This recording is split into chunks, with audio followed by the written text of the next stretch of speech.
Hey guys, as we wind down tonight, we drift gently into a world where birth wasn't just biological, it was spiritual, unpredictable, and often guided more by moonlight than medicine. You're lying on a straw-stuffed mattress that smells vaguely of garlic, wet wool, and ambition. The midwife is pacing, clutching a pouch of dried herbs in one hand and a rusty spoon in the other. A prayer is scratched into the doorframe. Your aunt is whispering to the stars through a cracked window. And someone just shouted that your labour pains mean the baby will be born with a full head of hair and a personality problem. That's right. You've entered the curious, confusing realm of historical childbirth. Before hospitals and epidurals, people relied on astrology, sacred ribbons, and household saints to navigate one of life's most unpredictable moments. Birth was equal parts miracle, mystery, and municipal hazard. Maybe your neighbour swore that eating almonds guaranteed twins. Maybe someone tied a frog to your thigh to absorb the swelling. Maybe your husband stood awkwardly nearby, wondering whether the charm cloth should go on your stomach, your head, or the family goat. This video won't be thrilling, but it will be strange. Softly strange. The kind of strange that unfolds slowly, like a superstition passed down in a whisper. The kind of strange that makes you wonder how anyone was ever born at all, and how so many survived. So, before you settle in, feel free to give the video a like, and hit subscribe if you're truly enjoying the journey. You can also leave a comment. Let me know where you're listening from, and what time it is there. It's always a small wonder to see people tuning in from so many corners of the world. Now, dim the lights, maybe turn on a fan for that gentle hum in the background, and together, let's ease into tonight's story. You wake to the smell of cabbage boiling in someone else's pot. Not yours, because your fire went out during the night. Again, and crawling out from under a lumpy wool blanket stuffed with straw and decisions you regret, you realize it. The nausea has arrived early today. It is elegant. It is poetic. It arrives like a drunk nobleman at a funeral, loud, unexpected, and accompanied by the smell of yesterday's turnips. You sit up slowly, trying not to vomit directly onto the dirt floor, though honestly, it wouldn't make the place smell any worse. The room is dark, damp, and full of smoke that refuses to leave, like a nosy neighbour with opinions about your womb. A goat watches you from the corner, chewing solemnly, perhaps judging you for your lack of grace. Your midwife, if you can call her that, told you this queasiness means the baby is strong, or maybe cursed. It's hard to tell, because she also said sneezing too hard might make the child come out backwards. She's been wrong before. About the weather. About the pig. About everything, really. You consider lying back down, but the mattress is more straw than support, and the damp has crept into your bones like a cold whisper. So you rise. Slowly. Like dough that forgot to be bread, and you step carefully over the uneven floor, avoiding the puddle near the doorway that definitely wasn't there yesterday. You had hoped, maybe, that pregnancy would bring some sort of peace, or at least a break from chores, but no. You're still expected to haul water, wash linens, and somehow scrub rushes that don't actually get cleaner. The only sympathy you receive is a nod from old Martha next door, who once gave birth while picking leeks and still made dinner afterward. You're not sure if it's inspiration or a cautionary tale. Your belly has only just started to swell, but already people are offering advice like mold offers surprises unasked for and impossible to ignore. Boil rosemary and drink the steam. Hang an iron key over your bed. Don't look at a full moon. Avoid angry cats. Touching garlic is fine. Touching garlic while crying is not. The rules are inconsistent, but they are delivered with confidence. One woman tells you that if you crave sweets, it means the baby is a girl. If you crave meat, it's a boy. If you crave dirt, it's probably a demon and you should stop. You crave sleep? No one has an opinion on that. Meanwhile, your husband, who contributed one short moment to this whole affair, has now decided he is very tired from all the worrying. He sighs loudly every few hours to let people know how hard this is for him. You resist the urge to throw a spoon at him. Barely. Meals don't help. Bread is tough enough to chip a tooth, and stew tastes mostly of regret and onion peel. Everything smells stronger now: goat, sweat, smoke, and the neighbour's unholy cheese. It's like living inside a boot filled with soup. Still, you carry on, because you must, because no one else will. Because being pregnant in the Middle Ages isn't about celebration, it's about endurance. You breathe through the nausea. You smile politely at another bit of advice involving beeswax and songbirds. You hold your belly, already heavy with future expectations. And tomorrow it will start all over again. The nausea, the smoke, the noise, the advice, always the advice. You hear her before you see her. The midwife. She walks with authority, if authority means heavy boots, a sack full of clanking vials, and the smell of boiled nettles arriving 3 steps ahead of her. She enters without knocking, as if the door were just a suggestion, and immediately begins muttering about moon cycles and breach curses. You offer her a nod. She offers you a warning not to sleep on your left side, unless you want the child to come out cross-eyed. She sets her things down on the one clean corner of the table, though clean is generous, since it's been used this week for eating, drying socks, sharpening knives, and one short-lived attempt at butchering a goose. Out come the tools: a crooked spoon, a wax candle shaped like a saint, a string of beads tied to a pine cone, and something that might once have been a duck foot. She calls it the kit. You are not reassured. She asks if you've seen any signs, yet signs being a word that seems to include everything from dreams about wolves to sudden cravings for turnip ash. You mention the nausea, the aches, the swollen ankles. She nods solemnly, then blames it on your humours being misaligned. Specifically, she says your cold and moist energies are overpowering your hot and dry. You don't know what that means, but you suspect it translates to, you are miserable, and I don't have a real solution. She pulls a chair up beside you and begins her inspection, which involves more prodding than you'd hoped for, and exactly 0 hand washing. You try not to wince. She tells you to be grateful the last woman she checked had twins, and one of them tried to bite her. You're not sure if she's joking. She doesn't blink. Your husband is hiding outside. The midwife doesn't allow men in the room, unless they've brought her ale or silence. Preferably both. He's doing neither, but his absence is a gift. You can hear him nervously chopping firewood, badly. It is the 3rd log he's split today, and the 6th time he's muttered that this whole thing looks like a lot of fuss. The midwife offers you advice, delivered like sacred scripture passed down through 3 generations of slightly inebriated women. Tie a ribbon around your wrist to ward off evil eyes. Keep rosemary under your pillow. Do not speak to anyone with uneven eyebrows, especially not before sunset. You nod. You smile. You wonder if the goat counts. Then comes the potion. It smells like licorice and despair. She insists it will settle the child. You drink it. It burns a little going down, then leaves a taste that makes you question if you're the one being settled. She beams proudly. It's working, she says, as your stomach begins to rumble like a distant thunderstorm made of regret and pickled onions. As she repacks her kit, she reminds you not to bathe for the next 7 days. Something about the baby getting confused. Also, you should speak kindly to your belly, tell it stories, sing to it, make it feel welcome. You do, gently, while wondering what kind of story explains a life that begins surrounded by mud, mystery potions, and pine cones. She leaves as suddenly as she arrived. The door swings closed behind her, and the room falls back into its usual rhythm, quiet, smoky, and laced with the scent of something trying to ferment in the corner. You lie back down. And now you wait. Not just for the baby, but for everything to make a little more sense.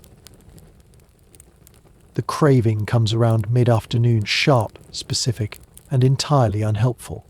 You want pickled eel, not salted herring, not boiled cabbage, not another chunk of dry barley bread that could double as a roof tile. No, you want pickled eel with mustard seeds, and maybe a sprig of something green, even if it's just the illusion of a vegetable. You know better than to say it out loud. Last week, when you mentioned wanting honey on rye, the local priest's sister said it was a sign of vanity. That such specific desires meant the devil was whispering in your womb. You're not sure what that means, exactly, but it hasn't stopped her from showing up every day since to offer helpful prayers and unhelpful glances. You now crave privacy more than eel. Still, food is food, or at least that's the idea. You peel back the cloth covering today's meal, a bowl of suspiciously grey stew and half a carrot that looks like it lost a fight with a shovel. You chew. It resists. It wins. You chew again. Pregnancy, you were told, would come with blessings.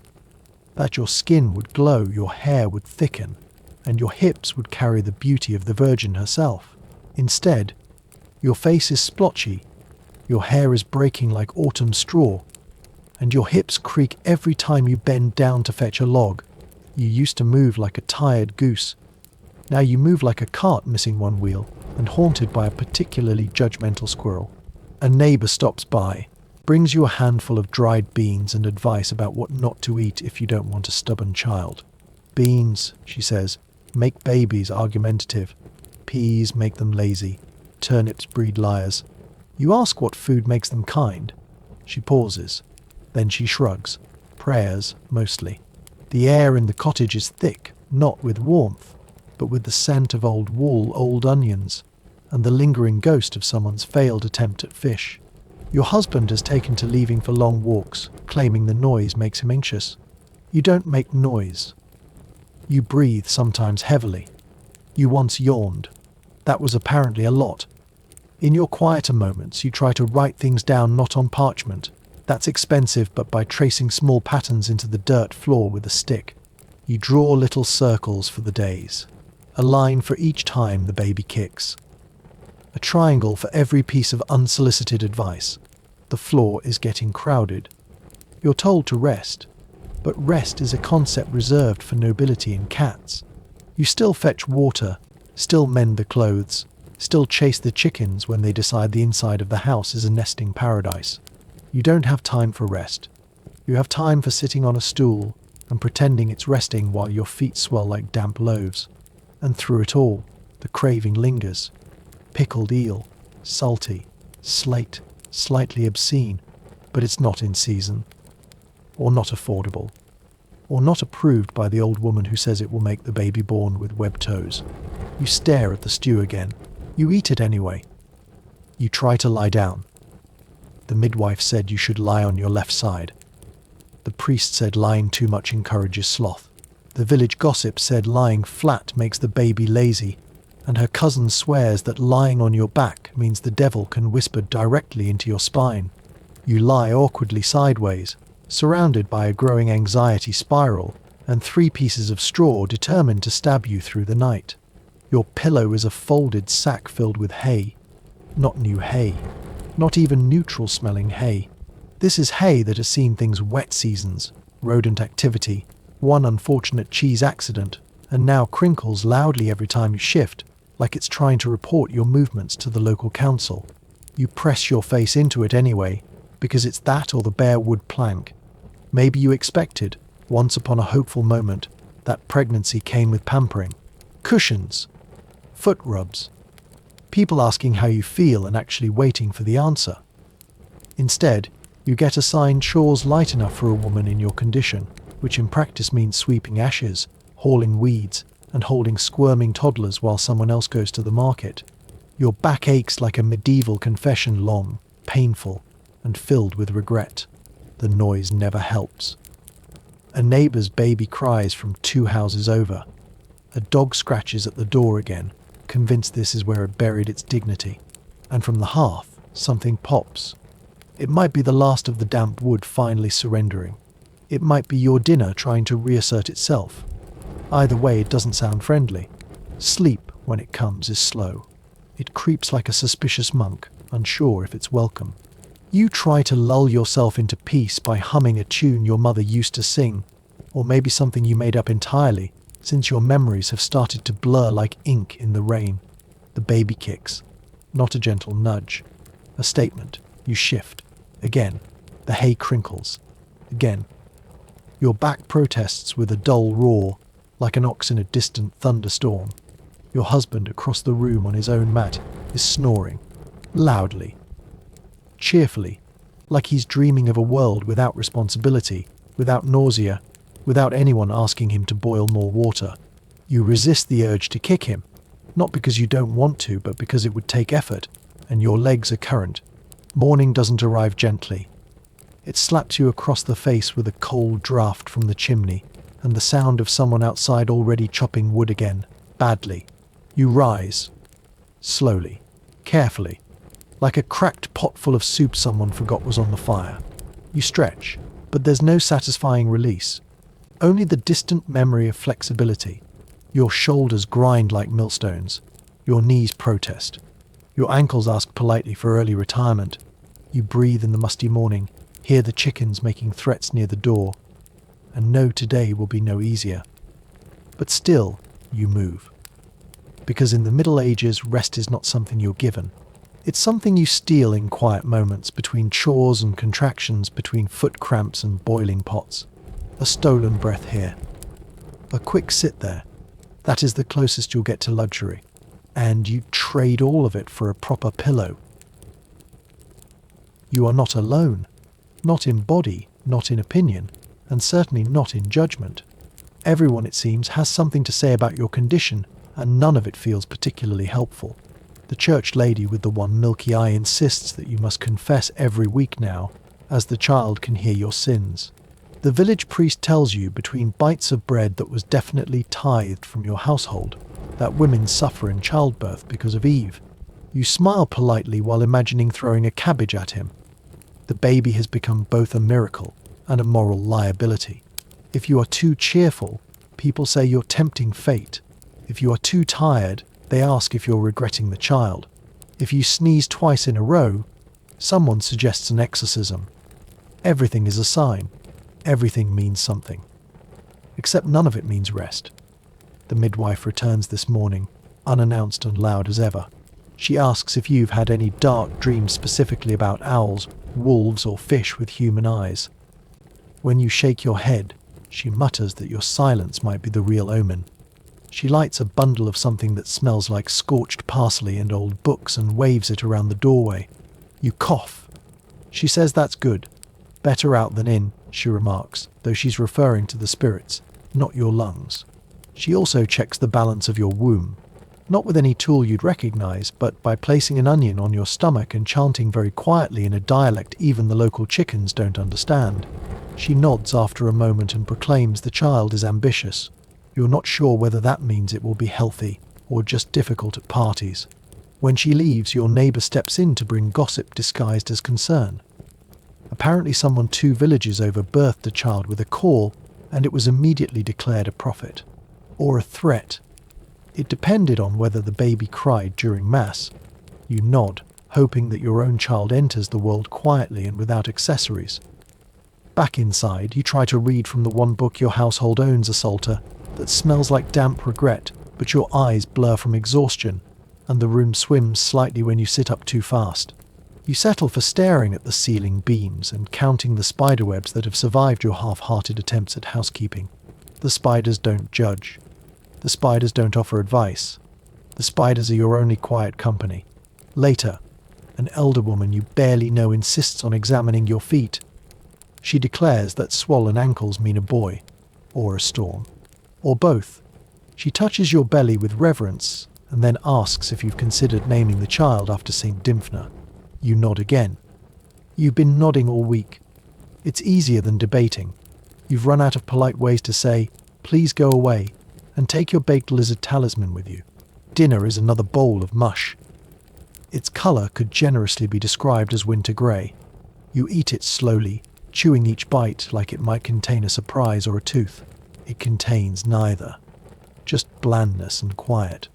But even that is a kind of peace. And in the stillness between mouthfuls, you place your hand on your belly and whisper softly not a prayer, exactly, and not advice. Just a hello. Just a reminder. You're still here.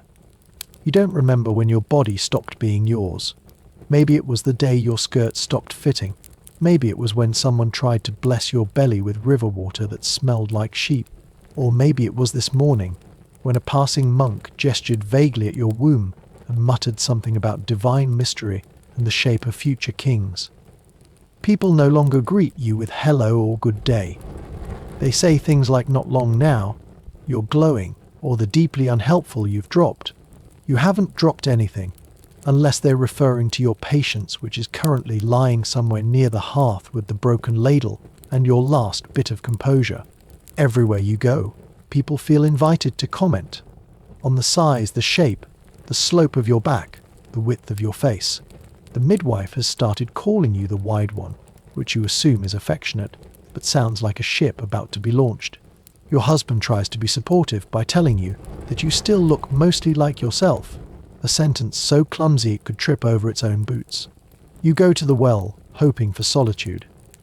Instead, you find two other women already there, discussing someone else's labor. Loudly, graphically. One of them says she bled for 3 days and still had to stir the stew.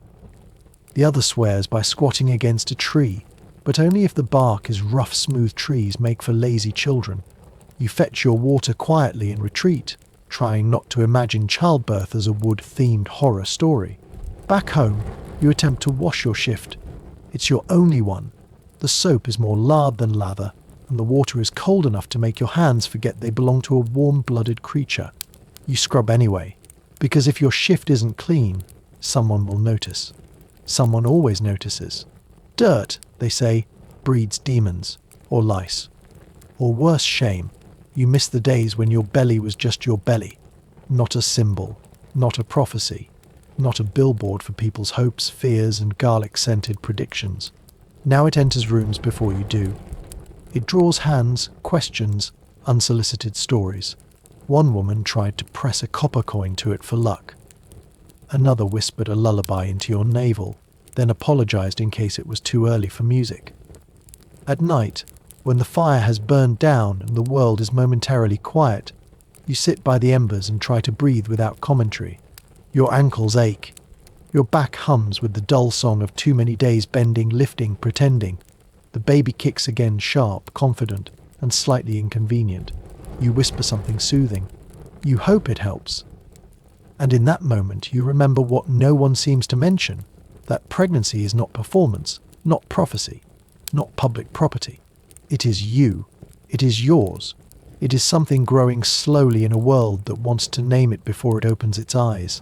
So you place your hands on your belly, gently, not as if holding something sacred or dangerous, but simply as if holding yourself. It's the full moon tonight. Not that you needed anyone to tell you. 3 people have already reminded you that this is the time when babies come early, milk turns sour, and sensible chickens forget how to roost. You don't feel particularly due, but apparently your womb isn't yours, it belongs to the sky now, or to whatever local superstition has the loudest opinion. The midwife comes back, again, as if summoned by moonlight and the vague scent of anxiety. She enters with a dramatic flourish, her cloak smelling like rosemary, damp wool, and burnt toast. She looks at the sky through the cracks in your ceiling and announces that you should prepare. The moon is round, she says ominously, and so are you. You're too tired to come up with a retort, so you just nod. Again, always nodding. She checks your pulse with 2 fingers and her eyes closed. Then she checks your breath by sniffing directly at your mouth and mumbling about heat rising from within. She nods solemnly. You wonder if anyone in history has ever disagreed with a midwife and survived. You ask if it's truly time. She shrugs. Could be. Might not. Babies are like wind, stubborn, invisible, and known to arrive during thunderstorms. That clears up nothing. But she begins preparations anyway, because once a midwife decides she's staying the night, there's little point in resisting. She sprinkles salt around the doorway, hangs a small charm made of woven horsehair over the hearth, and insists that someone fetch a beetle, a live one. You don't ask why. You've learned not to. Your husband finally stops chopping wood long enough to ask if he should boil water. The midwife says no, not yet, but that he should consider bathing. His face falls.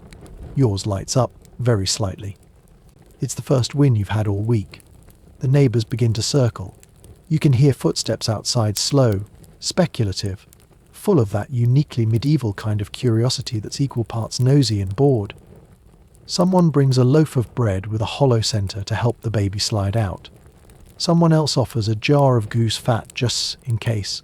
You place both on the table and hope they never come up in the same sentence again. The night deepens. The fire crackles. Your stomach feels like it's preparing something, but it's unclear whether that's a contraction or the soup you shouldn't have eaten. The baby kicks. The midwife gives you a look that says, "Told you so." You do not punch her. That, too, feels like a small victory. You lie back on your mat, legs aching, belly rising like bread left too close to the oven. The moonlight slants across the wall, silver and indifferent. You wonder how many other women are doing the same thing tonight, lying still, listening for signs, hoping this isn't it, hoping maybe it is. And the beetle, inexplicably, crawls in a perfect circle on the table. The midwife watches it carefully. Then she nods, satisfied. "It's close," she says. You pretend not to hear her. You close your eyes. Maybe, if you're lucky, you'll sleep. Or at least dream of a world where your due date is not determined by the phases of cheese or the behavior of insects. It begins maybe. A twitch, a twinge. Something that feels like indigestion but might be a baby testing your resolve. You shift positions on your mat. The midwife's head snaps around like a dog who heard a sausage drop. "That was it," she says, as if you were a log cracking in a fire. You're not sure. You think so.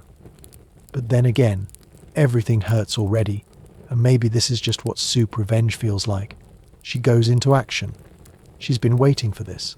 She's been waiting for this so long, in fact, that you suspect she enjoys it. Out comes the spoon again, the one you still think might be for threats, not medicine. Out comes the linen cloth stitched with stars. A scrap she insists came from a sacred place, though you're fairly certain it smells like her laundry pile. You are repositioned like furniture. First on your side, then half sitting, then awkwardly propped against a bundle of firewood, because apparently the stool was stolen by another labouring woman 3 villages over. You ask for a cushion. You receive a shrug. And another folded sack. This one is slightly softer, but it smells like pickled onions and pessimism. Candles are lit. 4 of them. 1 for the virgin. 1 for safe passage. 1 for the baby. 1, apparently, for the midwife's personal saint, whose name you've never heard before and might be made up. The room fills with smoke. Not a gentle waft, but a thick, persistent cloud that wraps around your face like an aunt who hugs too hard and doesn't notice your discomfort. You breathe. You try. The air is heavy, scented with wax, sweat, old herbs, and the faint hope that someone remembered to bring clean towels. You ask for water. The midwife pours it carefully into a chipped cup that still contains yesterday's thyme. You sip it. You pretend it helps. You try not to choke on the twig. Outside, someone is playing a pipe. Not well. The notes come in gasps, possibly in tribute or possibly because someone is trying to soothe the goat. You can't tell anymore. The sounds blur together, the wheeze of the fire, the scrape of feet, the occasional grunt from your husband who has returned but is now trying to make himself invisible behind a jug of ale and several dramatic sighs. You are not in full labour. Not yet. The midwife insists this is the stage before the storm. She nods knowingly, then starts humming a song you don't recognise.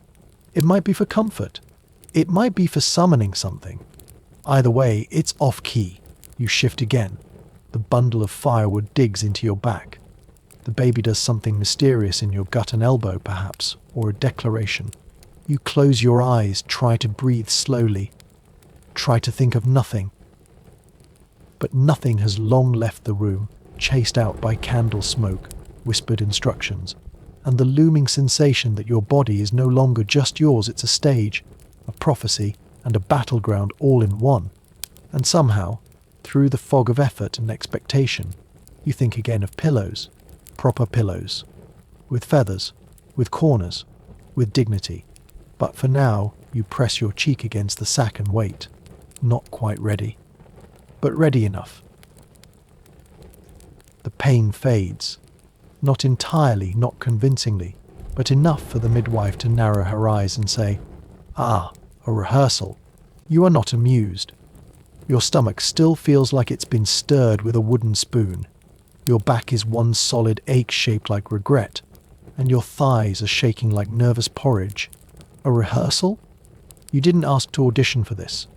You sit upright slowly, cautiously, like a haunted creaking back to its wheels.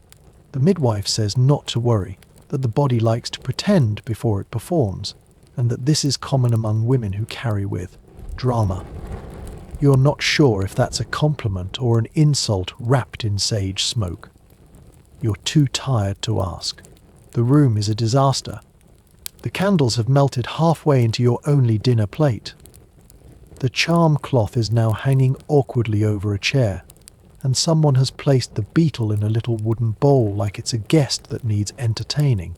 Your husband is asleep, upright, mouth open, snoring gently into the wall, as if to protest your entire situation. You try to stand. Your legs argue. Your belly complains. Your ankles issue a formal protest.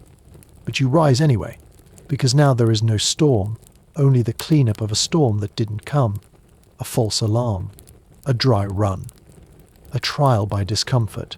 The neighbours drift away.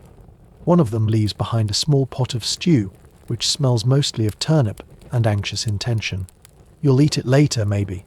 Or maybe you'll just stare at it and remember the way people looked at you an hour ago, with wide eyes and whispered hope, as if you were about to bring forth a messiah, or at least a child with remarkable timing. Instead, you gave them pacing in candle wax. You lower yourself back onto the mat. The sack pillow has formed a new shape, somehow less supportive than before. It welcomes your head with all the generosity of a boot filled with spoiled barley. You sigh, loudly, just once. Enough to hear the echo of it against the beams and feel a brief, small pity for yourself. The midwife, who hasn't left, mutters something about tea. She digs through her pouch and produces dried leaves that smell like sadness and burnt hay. She boils water over the fire. The tea is poured, sipped, and offered to you with great ceremony. It tastes like someone made a beverage out of anxiety and moss. You drink it anyway, because everything is ceremony now. The baby, completely unaffected by all of this, flips upside down and kicks you directly in the liver. You close your eyes. You consider bargaining. You whisper promises to your belly quiet ones. Ones about blankets and lullabies, and maybe someday a better pillow. You say nothing about stew. Eventually, the midwife nods to herself and leaves, taking the beetle with her like a souvenir. The room dims again. The candles sputter. Your breath slows. No labour. No baby. No grand event. Just exhaustion. And the knowledge that you might do it all again tomorrow. You wait to light. Pale, watery, indifferent light creeping through the cracks in the wooden slats. Your body feels like it lost a wrestling match with a root cellar.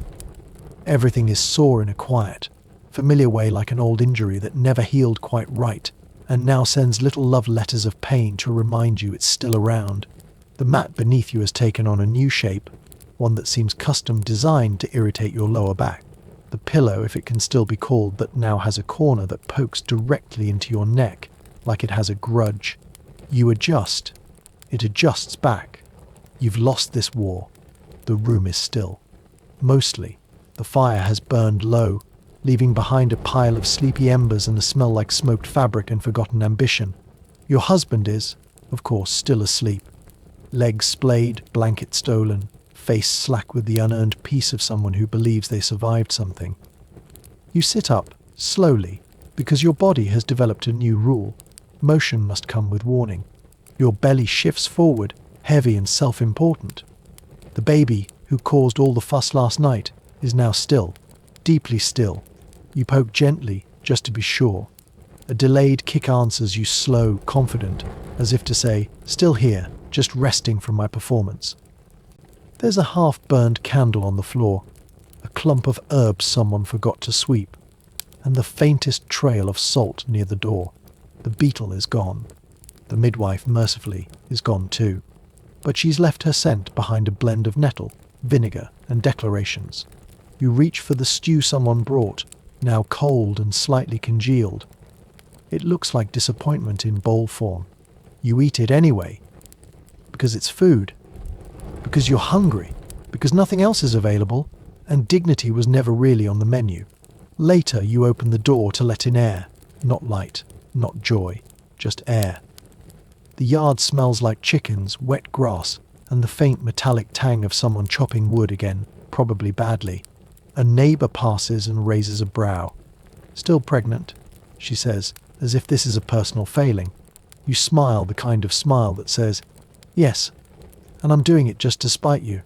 You close the door. You sit. You stare at the empty hearth and wonder how long this waiting can last. You know the answer, as long as it takes. Or longer. You mend something. A sock, a tear in your shift, a corner of your mind. Something small. Something that can be fixed while everything else remains broken or on pause. The needle slips through the cloth. In, out, a rhythm, a repetition, a prayer without words. There is no baby today, just you, still here, still waiting, still carrying something that everyone else wants to define, time, interpret. You let them. It's easier than arguing, but deep down, you know this is your journey, your AKYT. And tomorrow, the moon will shift again. Someone will say it's time.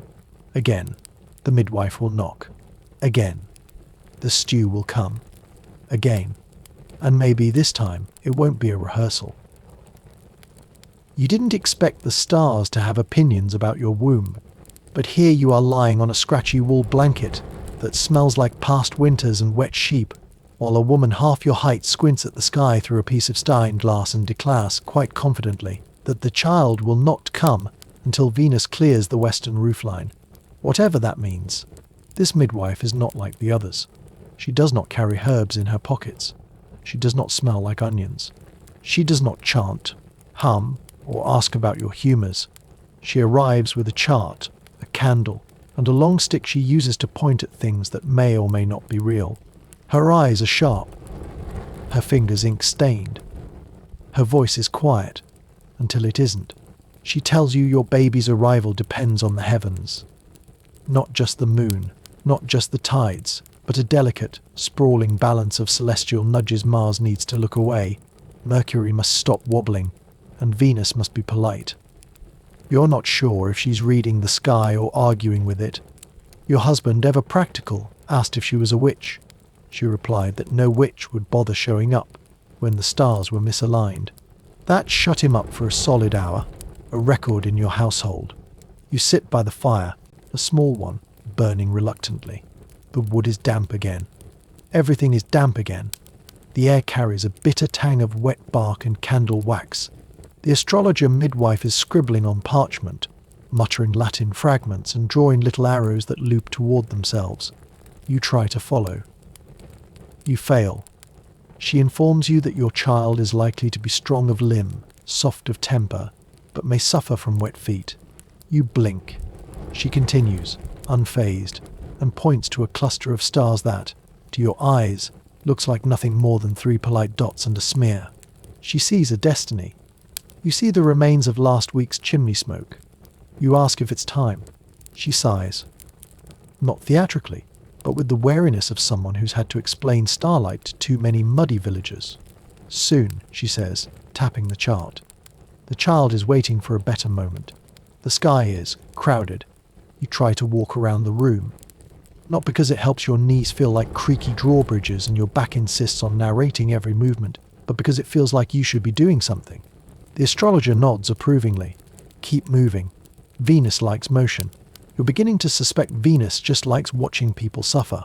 Dinner is a bowl of broth. Thin, warm, and suspiciously quiet. The midwife doesn't eat. She's busy timing your contractions against the ringing of a distant cathedral bell.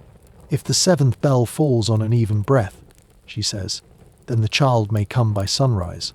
It falls on a cough. She frowns and circles something ominously. You lie back down, carefully. The blanket scratches your arms.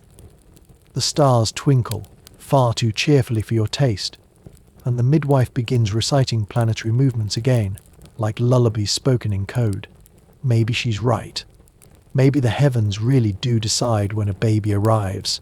Or maybe, like everything else in this century, it's just another excuse to wait while someone else tells you what your body already knows. You stare at the parchment spread across your only table. wondering how something so covered in ink could say so little.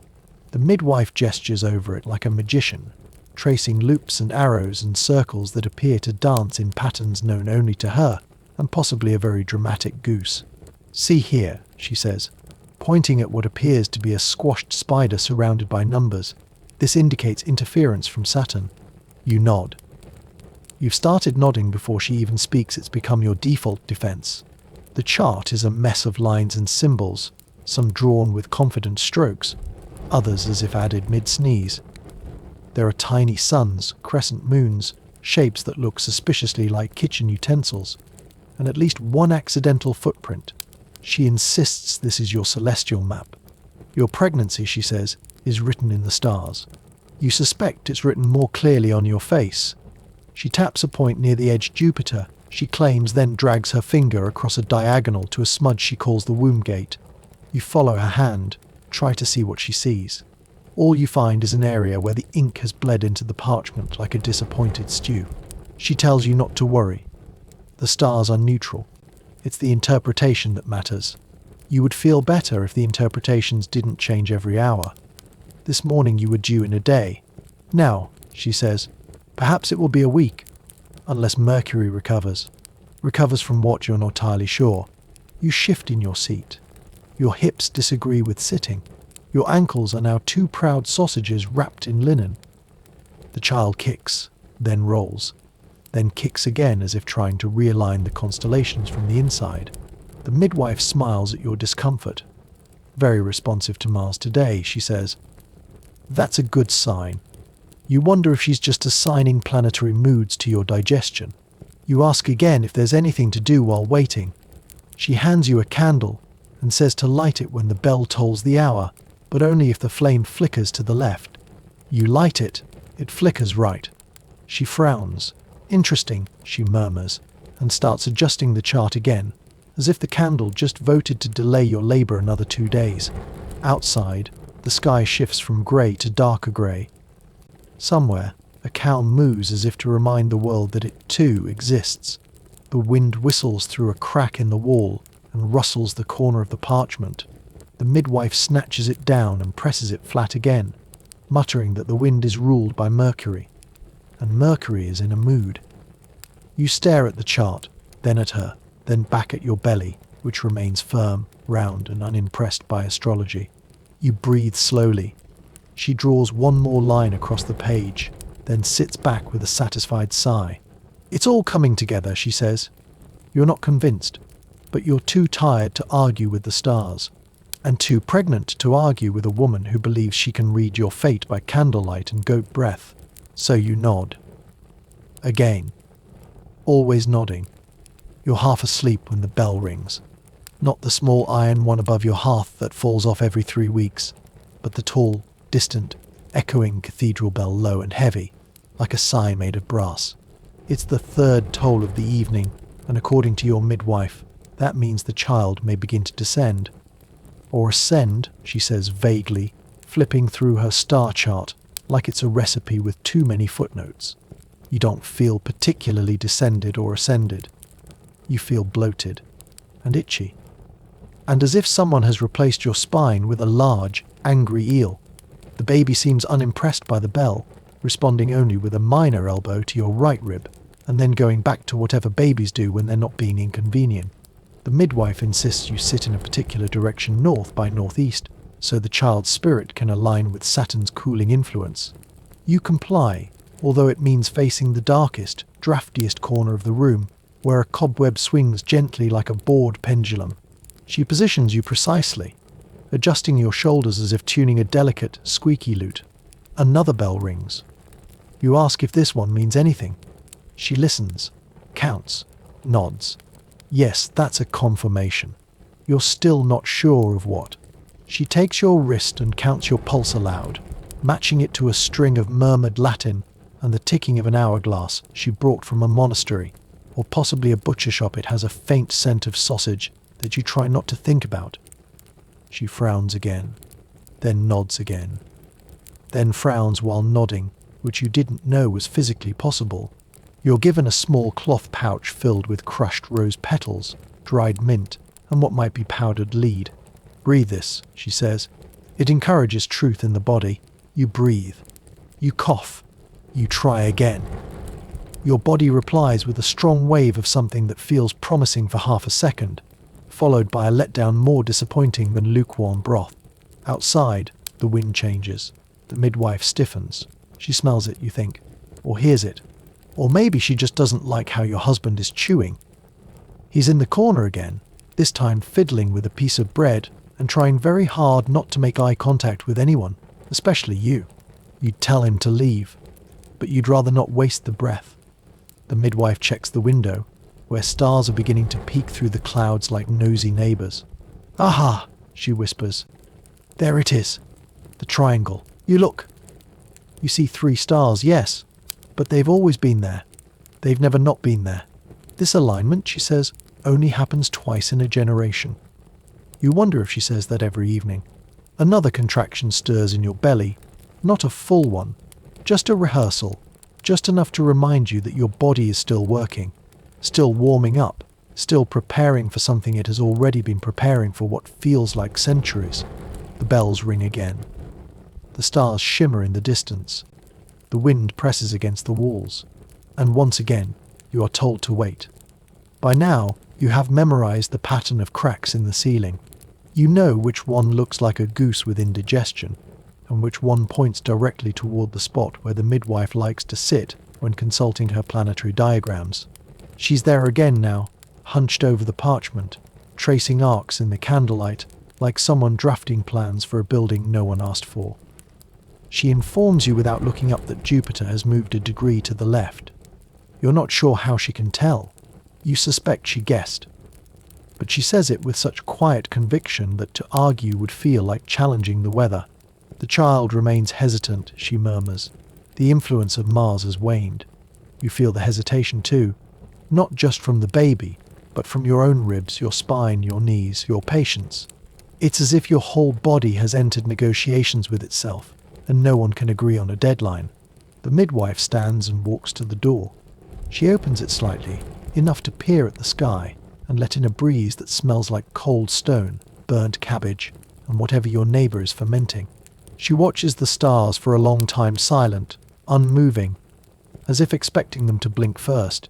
When she returns, she announces that labour is paused. Paused, as if this is a play you can resume at will. You do not feel paused. You feel heavy, stretched, sore, and mildly betrayed by every part of your anatomy. Your back aches in places that didn't exist yesterday. Your feet resemble loaves of damp bread left too close to the fire. You haven't slept, but you've dozed short bursts of unconsciousness interrupted by sharp kicks, faint contractions, and the sound of your husband attempting to whisper and failing. He offers you soup. You decline. You're not hungry, you're not full, you're simply in waiting, a condition beyond appetite. You drink a little water, not because you need it, but because it gives your hands something to do. The cup is chipped, and you focus on the shape of the crack. It looks like a lightning bolt, or perhaps the start of a very judgmental goose. The midwife tells you cheerfully that many noblewomen experience this kind of delay. She calls it celestial stubbornness. She says it usually meant the child would be intelligent, or opinionated, or at least unusually hairy. You nod, not because you agree, but because nodding is easier than explaining that you no longer care what the stars say. You just want this over. The stars twinkle. Your belly shifts. The wind moans softly outside, pushing against the shutters like a bored animal begging for scraps. The midwife begins boiling something that smells like thyme and forgotten socks. She says it will soften the barriers. You're unsure whether she means your cervix or your resistance to nonsense. You lie down again. The pillow surrenders, finally becoming less of a judgment and more of a suggestion. The candle flickers. The baby is quiet. The stars, of course, remain indifferent. You are officially in the longest night of your life, not because of pain, not even because of fear, but because nothing is happening, and yet everything is happening, and no one, not you, not the stars, not even the beetle that returned inexplicably, and is now circling the hearth can say when it will end. The midwife doesn't sleep. She dozes with her eyes open, one hand on a lump of beeswax. the other gently spinning a wooden talisman between her fingers like she's trying to summon a spirit, or maybe just stave off boredom. She claims the moon has entered a threshold phase, though from your perspective it just looks pale and disinterested, like a spectator who wandered into the wrong play. Your husband has taken to pacing, not purposefully, just enough to generate noise, like a broom that can't remember what it's supposed to sweep. He clears his throat. Again. You lose count after the 8th time. At some point he offers to boil water, again, and the midwife says no, again, and then they both sit in silence, contemplating absolutely nothing with intense focus. You try to stretch, but your muscles rebel. Your legs feel like they've been replaced with barrels of wet sand. Your hips protest any suggestion of movement. The baby is curled somewhere deep, occasionally thumping a foot or elbow as if checking to see if the exit is finished being painted. It isn't. The walls of your body feel like they've been under construction by a very lazy guild. The fire has gone out again, or maybe it never fully lived, just smouldered along, like everything else in the room. The embers glow faintly, surrounded by grey ash and forgotten plans. You drape a blanket over your shoulders and pull it tighter. The wool itches. Your skin itches.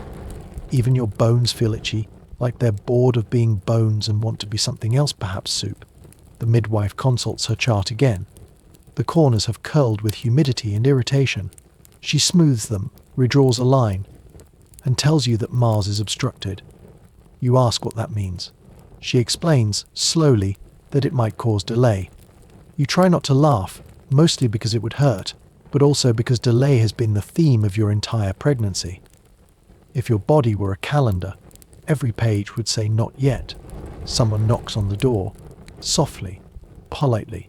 It's your neighbour with a jar of cloves and more advice. She says she dreamt of 3 blackbirds, which means labour is near, or far, depending on whether the birds were flying in a circle. You thank her. You do not ask for clarification. Midnight comes and goes. You lie on your mat. The ceiling watches you. The stars pretend not to notice. The baby sleeps, or sulks, or plots. And outside, the wind continues its nightly complaint, dragging dry leaves across the ground, like the slow brushing of an enormous broom, too tired to sweep anything clean. You close your eyes. You breathe. Still waiting. By dawn, the midwife has decided your room has bad energy. Not the kind you can see or smell, but the kind that interferes with Mercury's trajectory and keeps the child from rotating properly. She points to your hearth and announces that it's facing the wrong direction, which has clearly upset the celestial order. You remind her that hearths don't rotate. She says that's the problem. She begins rearranging everything. The stool is dragged to a new corner. The bed mat is shifted northward by a handspan. A bucket of water is moved 3 times before she's satisfied it's no longer casting negative reflections. Your husband attempts to help by holding a candle and immediately trips over the beetle's bowl, spilling it across the floor like tiny omens skittering into the shadows. You do not speak. You simply watch. The midwife lights a new candle and places it on the floor beside your foot. She says it will guide the baby's spirit downward. You hope the baby isn't depending on floor candles for directions, because this one is already flickering like a drunk at Vespers. She instructs you to lie on your side and exhale toward the east. You are not sure which way east is. She insists. You try. The blanket tangles around your legs and your belly flops sideways like a well-fed cat being moved too quickly. You breathe. You breathe again. You breathe until it sounds like a tiny bellows trying to stoke a fire that doesn't want to live. The contractions return not intense, but more convincing than before.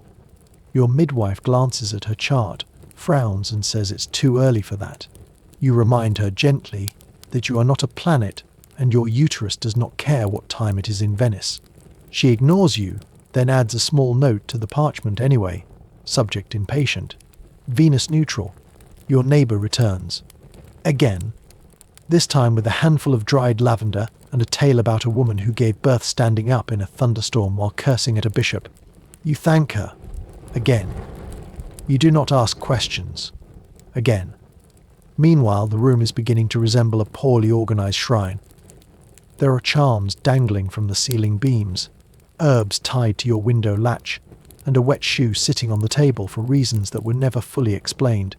The beetle has returned to its bowl and is now circling a crumb with what looks like malicious intent. You are starting to suspect the beetle is the most organized person in the room. You lie still, one hand on your stomach, one eye on the candle. The midwife hums quietly to herself, off key but with conviction. Your husband mutters something about needing to visit the goats and vanishes. You do not miss him. Another small wave of pain comes brief, sharp, like a reminder from your own body that something real is still buried beneath the rituals and incense and constantly shifting furniture. You hold your breath. You release it. The candle flutters. The midwife nods. Now the room is ready, she says. You are not sure you are. Your husband reappears just after dawn, smelling faintly of goat, confusion, and the kind of stale air that suggests he has been hiding behind the barn for longer than necessary. He's holding a bucket of water like it's a sacred relic. Should I boil it now? He asks, for the third time in 12 hours. The midwife does not answer immediately. She is busy examining your fingernails with the intensity of someone searching for hidden maps. Finally, she waves him off without looking. Not yet. We're still waiting for Mars to settle. You suspect Mars is not the one who needs to settle. You suspect that maybe, just maybe, boiling water is not actually critical to the birthing process. But it gives him something to do, so you don't object. He stands awkwardly in the corner with the bucket, unsure whether to defend it or apologize for it. Eventually, he sits down next to it, as if the two of them might keep each other company. You shift on the mat. Again. Always again. Your hips protest, your belly grumbles. Your legs twitch with the indignation of a horse asked to wait beside a full trough bass. The midwife lights another candle, this one green, for balance. You suspect the balance would be better if you had a chair, or a bed, or a room without beetles. But it's too late for that now. The beetle is back, circling the candle like it's reading the wax for news. The midwife returns to your side, asks you to breathe in rhythm with the bells. You try. The bells are late, or maybe you are early. Either way, your breath goes off beat, and she frowns like you've insulted a saint. Try again, she says. You do. It doesn't help. Your breath keeps doing what it wants, rebelling in small huffs and shallow stutters. The contractions return. Stronger now, more certain. They roll through you in waves, not crashing yet, but firm enough to make you clench your jaw and count things that don't need counting. You stare at the wall. One crack. Two. A splinter that looks like a chicken's leg. A cobweb with a tiny fly caught halfway through dinner. You breathe again. The midwife leans close. Soon, she says. Maybe. Then she opens her chart, just to check. You want to scream, but that feels like too much effort for a maybe. Outside, the village is waking. Doors creak open. Roosters declare themselves unnecessarily. A cart rolls past, the wheels complaining like old men with damp knees. The world continues, as if your body isn't staging a quiet rebellion in the center of it. The midwife finally nods. She looks at your husband, still beside his bucket. Boil it, she says. He jumps like someone awarded a title. Yes, he says. Now. She nods again. Now. He runs outside with such purpose that you almost laugh. Almost. And just like that, the ritual of waiting ends. The ritual of boiling begins. The pot begins to boil. Slowly at first, just a tremble, like nerves under skin, and then, with more confidence, releasing thin ribbons of steam that curl toward the ceiling like uncertain prayers. Your husband hovers nearby, watching the bubbles with the focused awe of a man who has found his singular purpose in life. The midwife tells him to let it roll. Not a simmer, she says, a roar.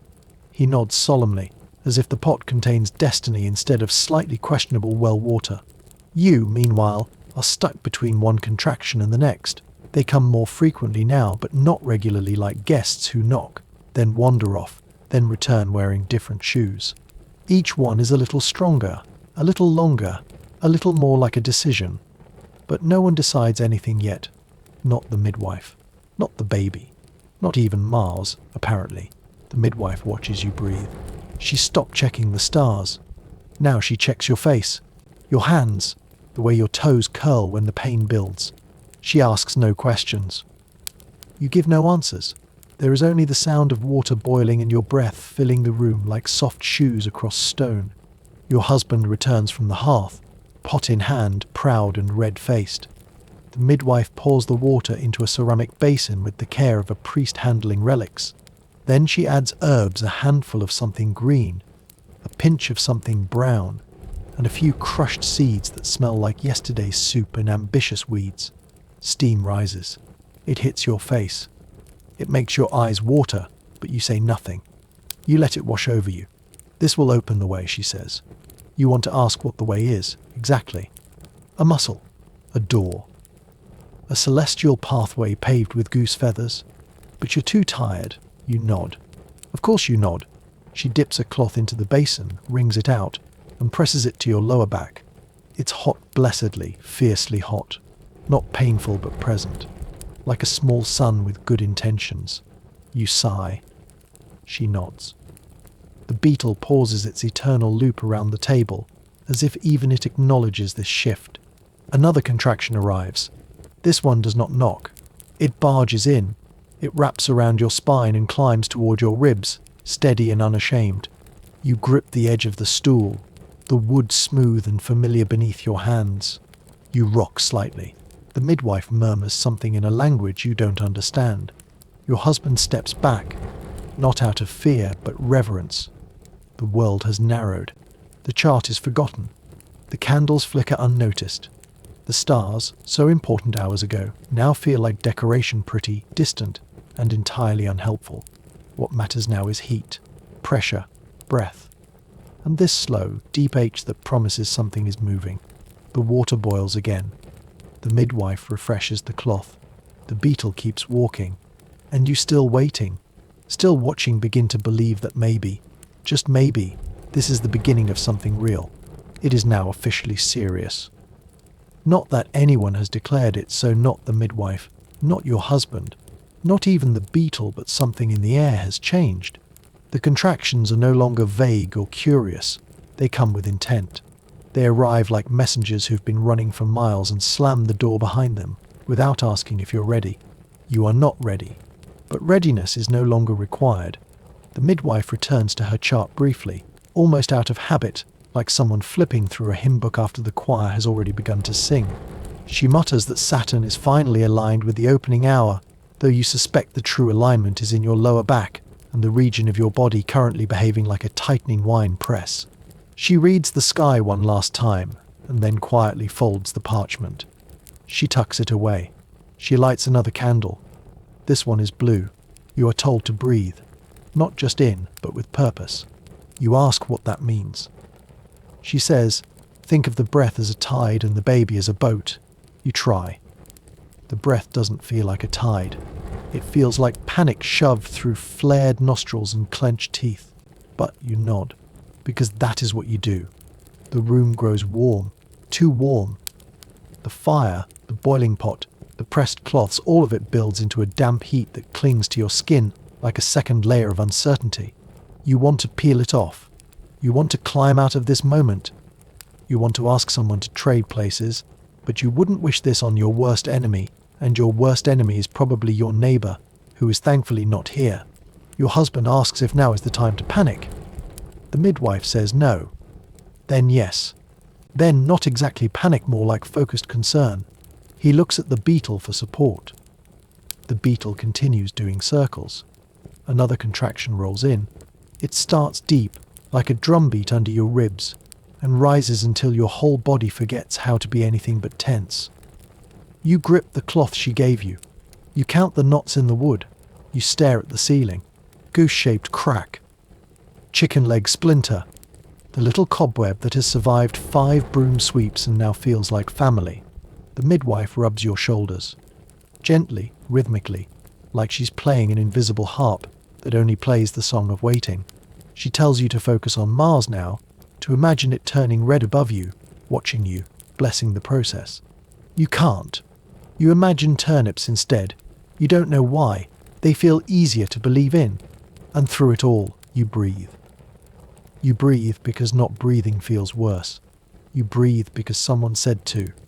You breathe because it's the only thing you're allowed to control, and even that is starting to feel borrowed. The stars are still out there, flickering, useless, beautiful. You close your eyes and whisper to the baby, not words, not prayers, just noise. Just the quiet hum of someone still holding on. You do not scream. Not because it doesn't hurt, but because screaming requires air, and at the moment, you are not convinced air still exists.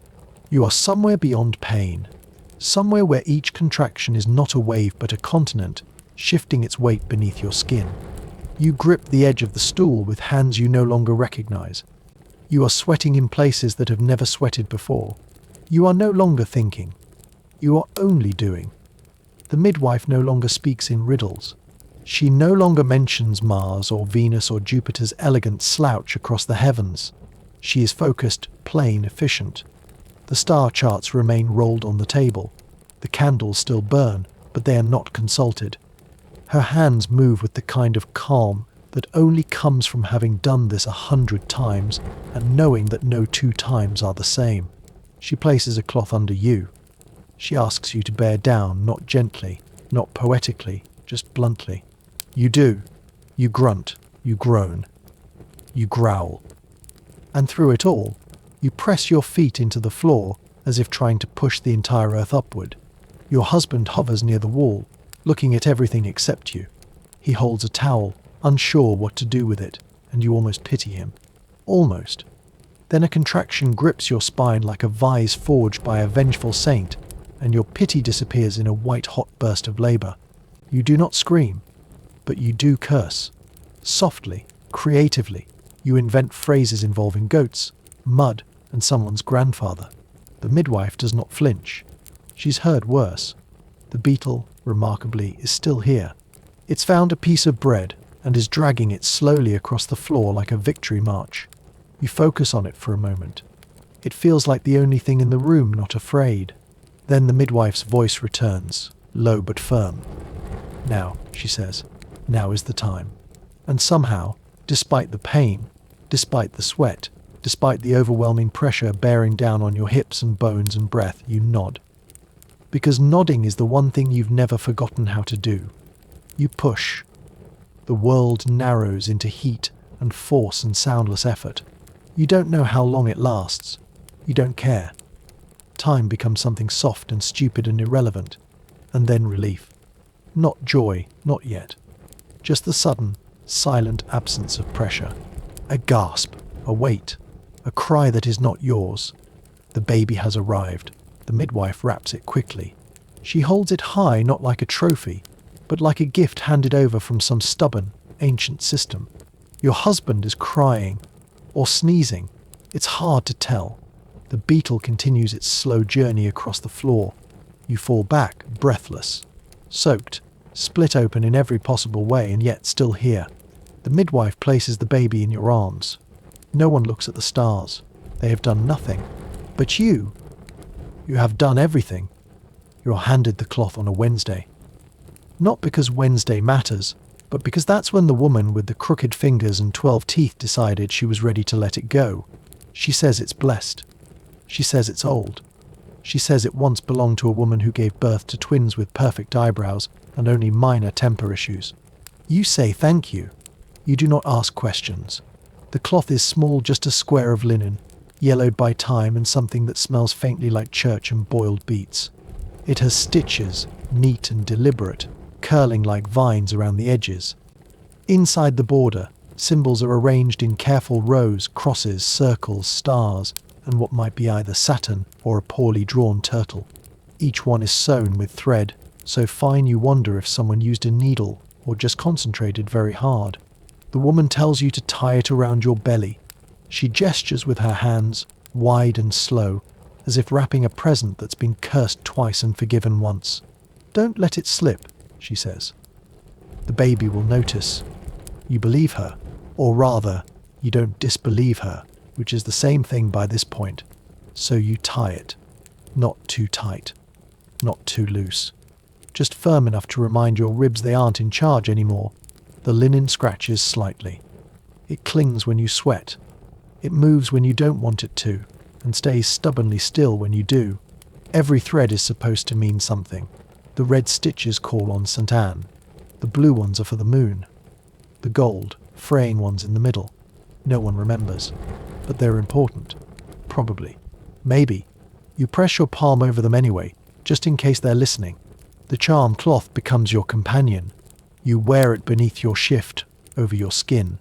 It's there when you wake, when you wash, when you sit by the fire pretending not to notice the sharp kicks just beneath your ribs. It rustles when you move. It whispers when you walk. The midwife pretends not to see it, but you catch her glancing down, twice, then making the sign of the cross in the wrong direction. Neighbours begin to notice. One offers you a sprig of sage to tuck into the folds. Another tells you to sleep only on your left side, so the prayers don't unravel in your dreams. A third woman clucks her tongue and says she had a cloth like that once, but it brought her twins, gout, and an uncontrollable fondness for vinegar. You thank them all. You make no changes. Sometimes, in the quiet moments, you untie the cloth and study the stitches. You trace each one with a fingertip, pretending you can read the pattern like a letter from someone who knew you long before you were born. Sometimes you pretend the cloth is warm. Sometimes you pretend the baby listens through it. And sometimes, when the wind howls too suddenly, or the fire sputters without cause, you press the cloth flat against your skin and tell it, very softly, to do its job. There was no manual. Just whispered advice, passed from mouths with fewer and fewer teeth, none of it matching, all of it urging. Wear it at night. Take it off before sunrise. Bury it in salt on the full moon. Never wash it. Wash it every Thursday. You try to keep track. You fail. You do all of it and none of it and hope the cloth won't notice. The charm cloth remains tied beneath your shift, occasionally shifting sideways like a dog trying to find a better patch of floor. It rides up. It rides down. One morning it's under your ribs. The next it's curled around your hip like it gave up trying. You retie it, gently, firmly, with the kind of care one usually reserves for angry birds or easily offended saints. The midwife continues to ignore it aloud, but you catch her smirking when she helps you dress. She knows. Everyone knows. The woman who gave it to you has begun sending you updates. Apparently 3 other women asked for their own, and one tried to copy it using flour paste and hair. You aren't sure if that's impressive or disturbing. At night, the cloth itches. Not always. Just when you're too tired to do anything about it. You scratch through the linen, then through the shift, then mutter apologies to the baby for waking them. The baby responds with a kick to your bladder, which feels more like a critique than a conversation. The cloth is supposed to bring safety. That was the one consistent thing they all said. It protects, they murmured, over soup, over fences, over steaming laundry basins. Protects from what? Exactly, no one was sure. Evil spirits. Unfavorable planets. Bad husbands. You decide not to ask for specifics. You start dreaming in threads. Sometimes red ones that wrap around your fingers, pulling you toward unknown doors. Sometimes blue ones that flutter like fish through cold water. Sometimes gold ones that shimmer and vanish the moment you try to hold them. You wake with your hand on your stomach, always on the cloth. You're never sure whether it's keeping something out or keeping something in. One day a stranger knocks. She says she's heard of your cloth. She asks to see it. You tell her no, politely, firmly. She stares for a moment, nods, and leaves behind a handful of lavender and a prayer written in smudged ink on cabbage paper. You place it on the shelf beside the jar of dried beetroot and the beetle's new bowl. You are not superstitious. At least, not more than anyone else. But you begin checking the cloth more often. You smooth its edges. You whisper to it. You hang it over the hearth some mornings not to dry, but to watch the fire. You believe a little. You doubt a little more. But when the pains begin again, low and deep, and crawling up your spine like a warning, your hands go to the cloth before anything else. Not the midwife. Not the stars. Not the water bucket. The cloth. Because even if you don't understand it, it understands you. It begins quietly. as many things do. You are stirring something unidentifiable in a pot that smells like boiled hope and yesterday's turnips when the cloth slips. Not much, just a little to the left, as if it's leaning in to listen.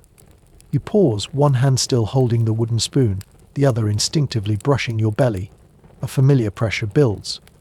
Not pain yet, but something leaning, pressing, hinting. You adjust the cloth. You do it without thinking now, the way someone adjusts a shawl or a memory they wear too often. You tug it snug again and return to stirring. The baby kicks twice, then stills, as if satisfied that you've remembered who's in charge. The midwife appears later that morning. She does not knock anymore. She simply enters like weather or guilt. She eyes the pot, frowns at the smell, then turns her attention to you. Today feels like a Tuesday, she says. It's Friday. You don't correct her. You're seated now, cloth still tied, belly rising like bread left too close to the oven. The midwife lights a candle and says nothing. She watches your face. You pretend not to notice. You focus on the crack in the wall that splits like a lightning bolt and ends just below the beam. It's shaped like a crow trying to explain itself. Then it happens. A real contraction. Not a flutter, not a rehearsal. A genuine, slow rolling cramp that begins in your lower spine and wraps itself around your abdomen with the firm authority of a tax collector who brought his own bench. You exhale through your nose. The midwife nods. Finally, she says, as if this is her victory. You move to stand. The cloth shifts again. This time not like listening, but like guiding. It presses low, steady, certain. You wonder if it's doing something or if you just want it to be doing something. Either way, you tighten it. You whisper to it. The words don't matter. Just sound. Just intention. You walk across the room. Slowly. One foot in front of the other. Not dramatic, not brave, just careful. Like balancing something sacred on your head and pretending it's a hat. The midwife lays out towels. She says this will be the long part. The waiting part. Again. Always again. Another contraction comes. Then another. They are spaced oddly, like footsteps on a crooked stair. You breathe. You hum. You lean forward, resting your forehead against the doorframe. The wood is cool. Your breath fogs slightly in the morning chill. The cloth clings to your belly, damp now, but still holding on. The midwife watches. Silent. Not absent, but quiet. She wipes her hands with an old rag and checks her herbs. She does not consult the stars. Not today. Today belongs to gravity, to heat, to the cloth and your body, and the peculiar agreement they seem to have reached. You sit again. You wait. The pain returns in waves. Your hands find the stitches on the cloth and trace them without looking. Again. Again. Again. The cloth has become more than thread and symbol. It has become a witness. And you still breathing, still holding on, are no longer alone in this. You've been in the chair for over an hour now. Not because it's comfortable, it's not. It's shaped like a warning, but because standing became unreasonable and the bed felt like a trap. So now you sit, bent slightly forward, arms on knees, eyes unfocused. The midwife hums. The candle drips. The charm cloth presses gently against your belly, reminding you it's still there, like a cat that refuses to leave your lap, even though it's clearly not helping. The contractions are steady now. Not unbearable, just certain. They move like slow tides across a pebble shore, reshaping everything, one breath at a time. You breathe through them, not bravely, not gracefully, just honestly, mouth open, throat dry, jaw clenched. The midwife offers you tea.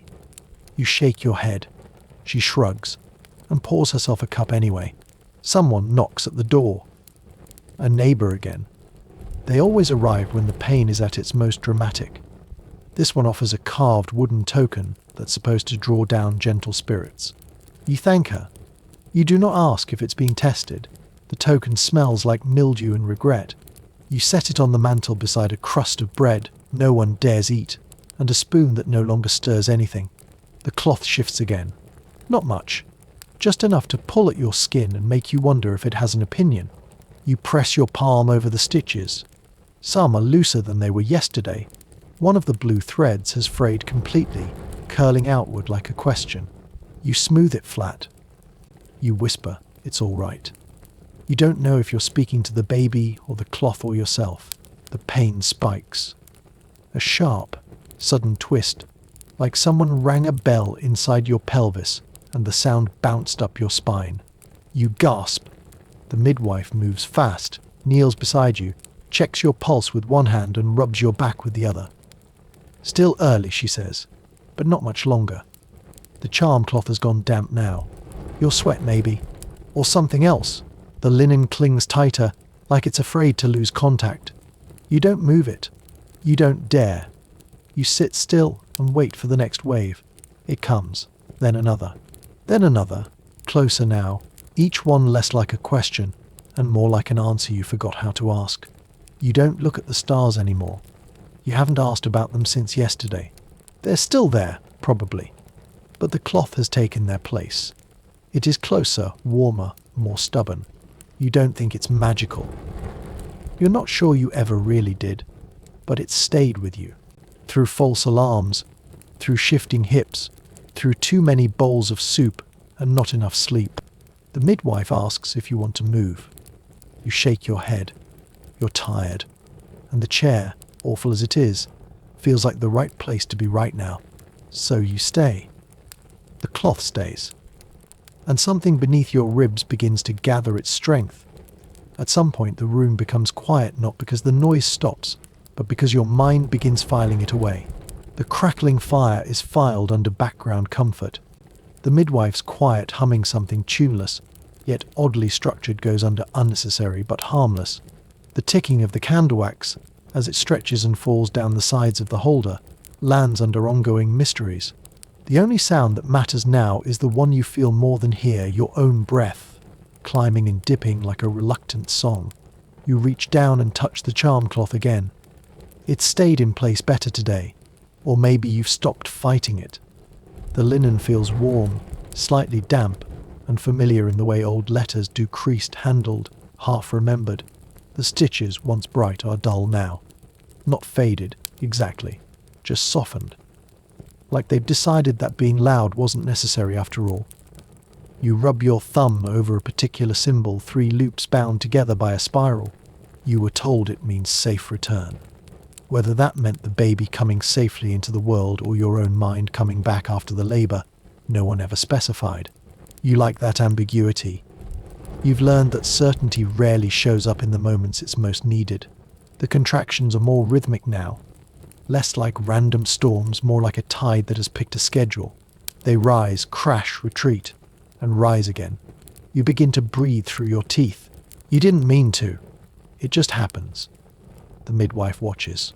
She says nothing, but she sets a pot of water closest to the fire. Not because it's time, but because it's almost time, and because preparations are sometimes the only control anyone gets. Your husband returns. You had almost forgotten he existed. He carries a cup of water with both hands, like it might run away. He offers it to you with a hopeful expression. You take it, sip once, and nod. That's all he needs.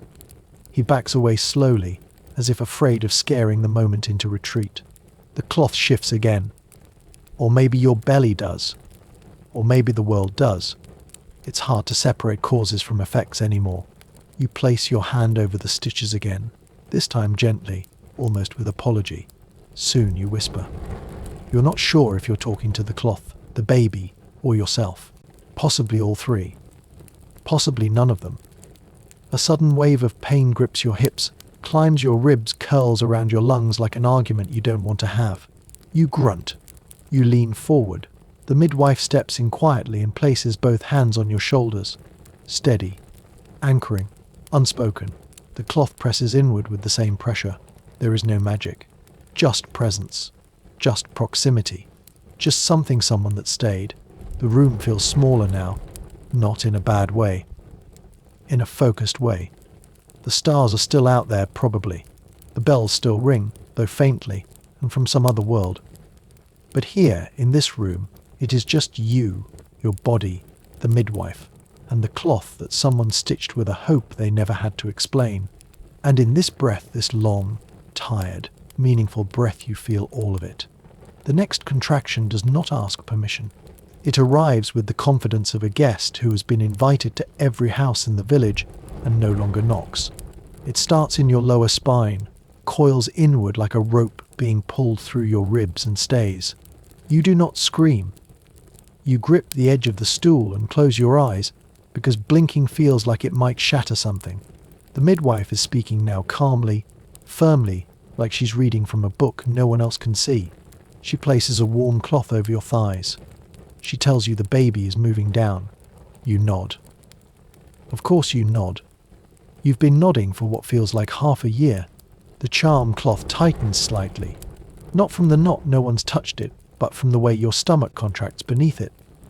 It holds firm, a band of stitched certainty pressing against skin that's doing everything except holding still. One of the golden threads has come loose. It brushes against your side with each breath, like a ticking clock stitched in thread. You leave it. You let it tick. Your husband is wiping his forehead. He hasn't done anything, but he looks exhausted. He asks if you need anything. You tell him to hold the bucket and not drop it. He holds it like it contains the crown jewels and stands very still, as if movement might trigger divine punishment. Another contraction, then another, closer than before, each one wrapping around the last like vines trying to strangle a fence post. The midwife leans in, presses your knees apart just slightly, nods to herself, then disappears into a drawer for something that smells like cloves and mint, and also fear. You whisper to the cloth again. You don't know what you say. You're not really forming words anymore, just shaping them. You press your palm against the stitches, the spiral, the loops. You feel the heat there. Not the warmth of fire or flesh, but the heat of effort, of doing, of something becoming something else. The midwife returns with a basin of warm water and a small towel. She doesn't speak this time. She just lays the towel over your legs, rests one hand on your shoulder, and waits. Her patience feels older than you, older than the cloth, older than the house. The room dims. Or maybe your eyes do. The fire still burns, but softer now, as if it, too, understands this is the middle, not the start, not the end, but the part where everything balances for a moment before tipping one way or the other. The charm cloth is soaked now, with sweat, maybe, or time, or some mixture of both. You breathe into it, not because it helps, but because it's the only thing that stays still when everything else moves. You are not alone. The beetle is back again. You do not care. You press your hand into the cloth and wait for the next wave. It is coming. You can feel it. And somehow you're ready. You don't know what time it is. Not because you're disoriented, though you are, but because time has stepped out for a moment, possibly to fetch more water, possibly to avoid witnessing whatever is about to happen. The room is smaller now, not in square feet, but in focus. There is only you, the midwife, a fire that murmurs in the corner, and the cloth that has not left your skin for days. Another contraction begins, this one sharper, faster like a sentence without punctuation. You double forward, breath caught, hands gripping the stool until your knuckles mimic wax. The cloth tightens with you. It does not move, but it reacts, as if it knows the rhythm, as if it's memorized your body's strange choreography, and is dancing along, silently. The midwife's hands are at your back now, one pressing firmly, the other steadying. She does not tell you to breathe. She trusts that you will. She doesn't speak at all. Words have become decorative, pretty to hang above a doorway, but useless in labor. Instead, she watches. She waits. You lean back. The cloth bunches slightly at the bottom edge, creating a wrinkle that digs into your side. You do not fix it. You've stopped fixing small discomforts. They are nothing compared to the larger ones, now discomforts that build behind your ribs and bloom in your spine, like uninvited vines pushing through an old wall. The next pain arrives before you're ready, which is to say it arrives exactly on time. You groan, not loudly, but with weight. The sound of furniture shifting slightly in a quiet room. The midwife reaches for a folded towel. You do not ask what it's for. At this point, you assume everything is either to be caught or mopped. The cloth feels tighter now. It hasn't been tied again, and yet it presses deeper. It's as if the spiral stitched into the fabric is unwinding, slowly releasing something old. You imagine it glowing, absurdly, beneath your shifted gold circle in a field of tired linen. You imagine it humming. You imagine it whispering to the baby, "It's all right now. Come out." You try to whisper too, but your mouth is dry. Instead, you close your eyes and think of the words at the ceiling, at the floor, at your stomach, at whatever universe might be listening. Please, just let this happen. Just let this end. Another wave. You curl forward, then back. You rock. You sway. The movement is not conscious. It's not chosen. It's a language your bones remember even if your mind does not. The midwife nods. She murmurs something to herself. Maybe a blessing. Maybe inventory. The fire crackles once, louder than usual. It startles no one. The beetle is, mercifully absent. You suspect it knew better than to return today. The cloth is soaked now, warm with effort, damp with history. You feel the weight of it. You feel the weight of everything. And then quiet. A breath. A pause. You know what's coming next, not because the stars told you, not because the midwife did, but because the cloth stopped whispering. It doesn't need to anymore. The first real push comes without warning. No count, no ceremony, just pressure enormous, consuming, a tidal weight descending through every organ you own. Your jaw clenches. Your toes curl. Your hands dig into the stool like you're trying to uproot it from the floor and toss it into the nearest river. You do not cry out. Not because you are brave, but because your lungs are currently occupied with holding everything together. The midwife moves quickly now. She spreads a cloth, an ordinary one, not yours, across the floor. She rolls up her sleeves. She gives one sharp nod, as if confirming something with the universe. You glance at her face. Calm, weathered. She is somewhere between a commander and a gardener. You trust her more than the stars. The charm cloth clings to you like a memory one you didn't ask for, but now wouldn't trade. The golden thread has frayed completely. It curls like a tired question mark near your hip bone. You trace it with your thumb. You wonder, absurdly, whether the baby will remember the cloth, whether the stitches will leave faint dreams tucked behind their eyes, whether they'll grow up convinced that thread means safety. You push again. The midwife doesn't need to ask this time. Your body decides before anyone else. The pressure is a shape now, a wide, heavy, downward shape that pulls you out of conversation, out of thought, out of everything except this moment. The air smells of sweat, ash, and boiled water. Your knees ache. Your spine is a ladder made of moss and iron. The cloth doesn't slip. You do not look at your husband. You cannot afford to. His face contains too much hope, panic, confusion, and something that might be awe but could just as easily be gas. You hear him whispering. You hope it's not advice. You push again. You feel something shift. The cloth bunches slightly beneath your belly. It no longer holds everything in place. Now it simply witnesses. It has become part of the scene, like the floor, like the stool, like the pale candle melting into itself nearby. You press your hand to the stitches. They are warm. Not just from your body, but with purpose, with use, with a story. Nearly there, the midwife says, and you want to believe her. You do, but nearly has become a cruel word. Nearly could mean one more push or 100. Nearly could be another hour of agony or one final scream. Still, you nod. Because that is your job now. The next push is different. It drags everything with it, your breath, your thoughts, your muscles. The pain is loud. It is a bell rung too close to the ear. It is the sound of two worlds scraping past each other. You close your eyes. You dig your nails into the seat. You open your mouth, but nothing comes out. Then, quiet. Not absence, just pause. The cloth rests. The midwife breathes. You prepare for the next wave, and beneath your hand, the thread pulses once, faintly as if saying, yes, continue. You have forgotten the number of pushes. Somewhere between 5 and forever, they stopped counting. The stool creaks. The midwife hums again low, tuneless, less a melody than a rhythm she's lending to the air. Your husband is still holding the bucket. You think he might also be holding his breath or weeping into his sleeve. It doesn't matter. You're past noticing. The cloth is soaked through now. It clings to your belly like a second skin, rough and intimate. The red stitches have bled faintly into the linen, creating small halos of colour that look like warnings or promises. One of the symbols, a 5-pointed star with a knot through its centre, is nearly invisible beneath the damp. But your hand finds it anyway. You rub your thumb along it, again and again, as though polishing the moment. The room is very still, but not quiet.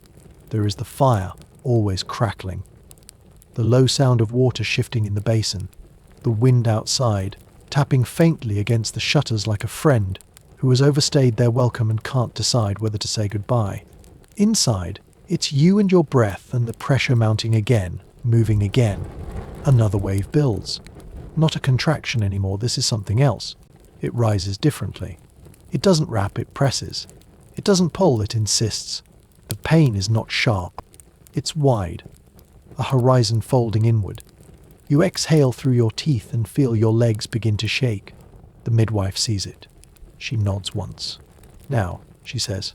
Not yet, she adds. You want to laugh. You do not. There's no room for laughter. The cloth feels tighter. Somehow, not just from the knot or the shape of your body, but from intention. You swear just for a moment it hums. A vibration so soft it could be imagined, or could be something else entirely. A blessing, maybe. A reminder. Your body moves. It does not ask for permission. You lift your hips slightly, just enough to feel the shift inside. Something changes. The air thickens. The pain becomes structure. The midwife slides closer, a hand on your knee now, steadying, anchoring. You press your palm over the cloth. You think you say something, though the sound doesn't matter. The baby has begun to arrive. You push again. Not because you choose to, but because your body has narrowed to a single purpose, and resistance has nothing left to offer. The pressure crests. You hold your breath without realizing. The fire pops in the corner. The water in the basin stirs. And then a different sensation. Not pain, not relief, just difference. The feeling of something moving out, of something being released. The midwife's voice becomes clearer now, louder but not sharp. One more, she says. Just one. And you believe her. For the first time all day, you believe her. You close your eyes. You brace your feet. You dig your hands into the stool, the cloth, the very air around you. You push. And this time you feel something arrive. The final push does not feel final. It feels like surrender. Not to pain, but to inevitability. Your body is no longer a collection of limbs and thoughts and effort. It is a vessel, leaning open, wide as sky, fixed on one purpose that cannot be paused or argued with. The cloth presses close. It sticks to you, heavy with heat and history. The stitches no longer whisper. They listen now. You don't scream. You breathe in, and you forget how to breathe out. You press down with everything, not just muscles, but memory, hope, exhaustion, regret, a little soup, and something older than any of that. The pain is not sharp anymore. It is deep, wide. The sound of stone rolling from stone. You grip the stool. You grip the moment. And then something changes.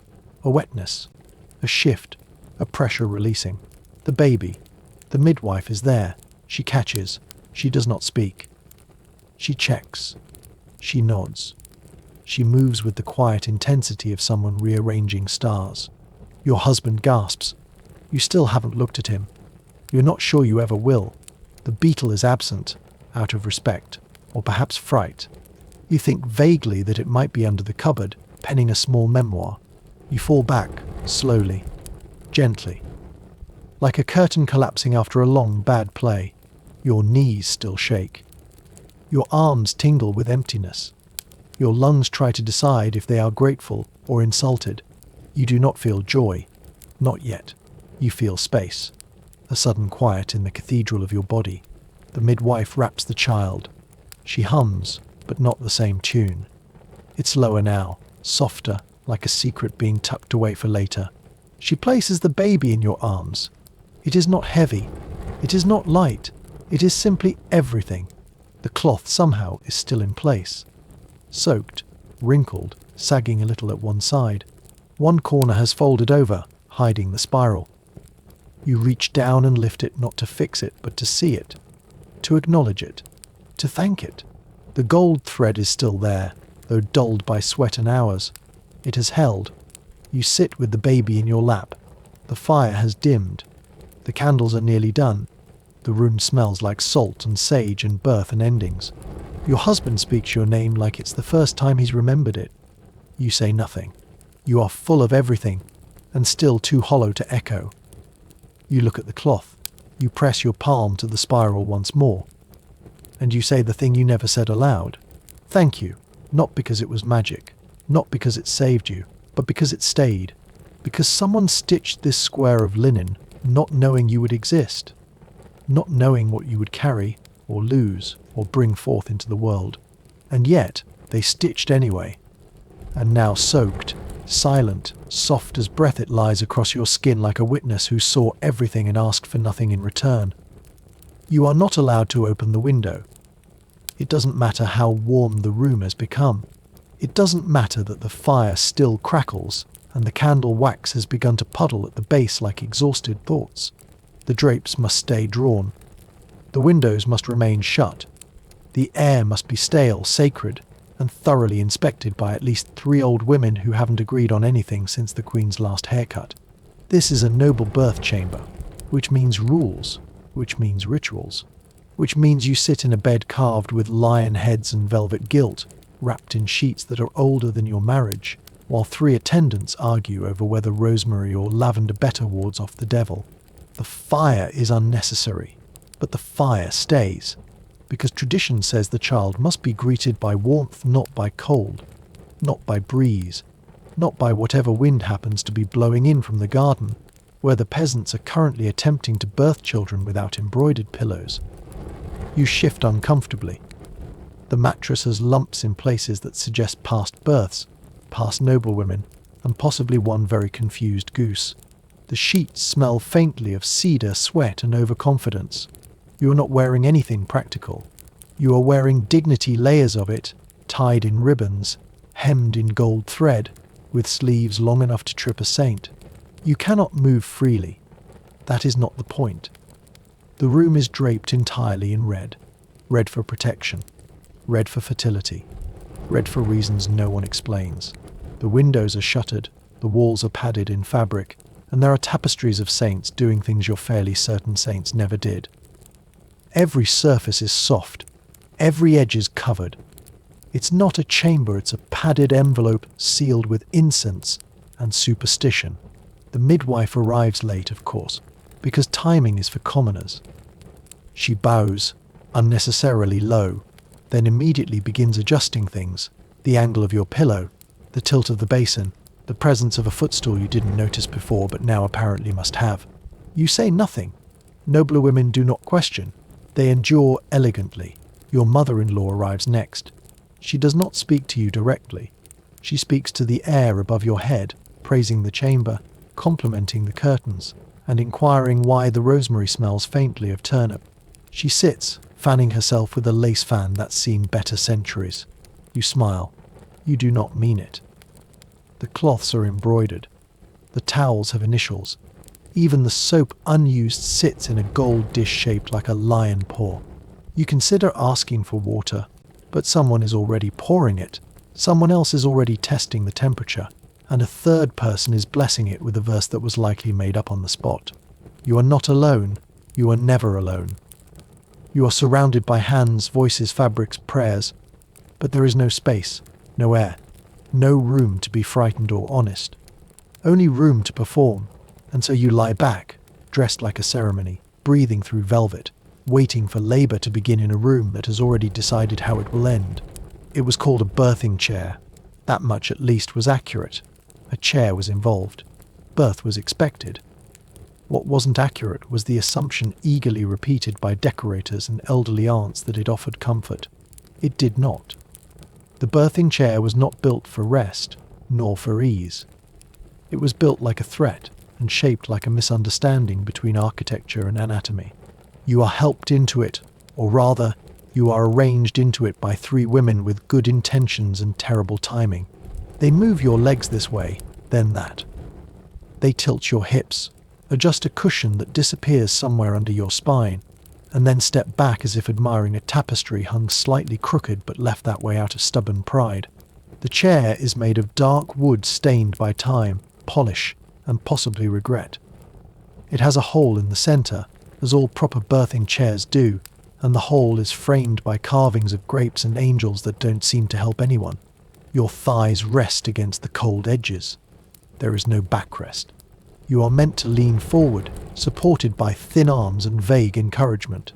Breathe deeply, says the midwife, as she fans you with a cloth that smells faintly of roses and strongly of someone else's perfume. You breathe, but not deeply. The air in the chamber has thickened. It feels like breathing through cake, not fresh cake. Day-old cake, dense and undecided between sweetness and collapse. Your husband has not been allowed in. He waits in the hall, presumably pacing, or praying, or fainting into someone's embroidery. Men are not permitted in noble birth chambers. Their presence is considered unclean, distracting, and most damning of all unfashionable. Instead, your chamber is filled with women, some helpful, some hopeful, and at least one who appears to be taking notes for her own childbirth story, even though she is well past childbearing and prone to fainting at blood. The contractions begin slowly. You grip the arms of the chair. They are smooth, polished by years of similar grip. You wonder how many women before you have held on, bit their tongues, closed their eyes, and imagined they were elsewhere on a ship, perhaps, or in a field, or simply asleep under a tree with no expectations at all. You close your eyes. You open them again. The room is still red. The midwife adjusts your shoulders. One of the attendants hums something that might be soothing if it weren't off-key. The first real pain hits low, deep, stretching outward like a tide pulling at foundations. You shift, but the chair does not yield. It is a fixed object, unmoved by discomfort, shaped for ritual rather than relief. You shift again. The grape carvings dig into your skin like silent judges. The angels look away. You are told you are doing well. You are told you are noble. You are told again to breathe. So you do. You breathe, you grip, you remain upright. And beneath you, the chair creaks a sound not of sympathy, but of history repeating itself, one uncomfortable push at a time. Someone offers you wine. You decline. They offer it again. You decline again, this time with a look that you hope communicates both gratitude and mild threat. The woman backs away with a curtsy so slow and cautious it looks like she's rehearsing for a scene where she's about to faint politely. You have been in this chair too long to indulge courtesies. The pain is rising again, steady, patient, like ivy climbing up a crumbling wall. You breathe through it, though breathing has become more metaphor than function. The birthing chair groans beneath you, not with sympathy, but from age, as if reminding you that it's survived worse and will again. A young maid hovers nearby with a bowl of warm water. She dips a cloth in it, wrings it out with trembling fingers, and presses it to your forehead with the delicacy of someone afraid they might break your face. The cloth is too hot. You flinch. She gasps. The midwife glares. The girl apologizes 3 times before you say, quietly, "It's all right." She bows and disappears, leaving behind a damp trail of anxiety. A noble birth, you were told, is a blessed event, a time of reverence, dignity, celebration.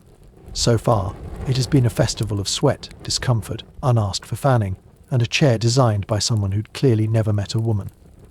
The only thing reverent is the silence between contractions, and even that is interrupted by your mother-in-law's sniffing commentary on how it wasn't like this in her day, though no one has dared ask what exactly it was like. The pain comes again. This one sharper, faster. It steals your breath before you can prepare. Your hands grip the wooden arms. You lean forward. A groan escapes your throat low, involuntary, too honest for the room. The midwife nods. "Good," she says. "That one did something." You want to ask what. But speech takes too much. So you just breathe. Again, the red walls press in. The curtains hang heavy. The fire snaps, unwanted and unneeded.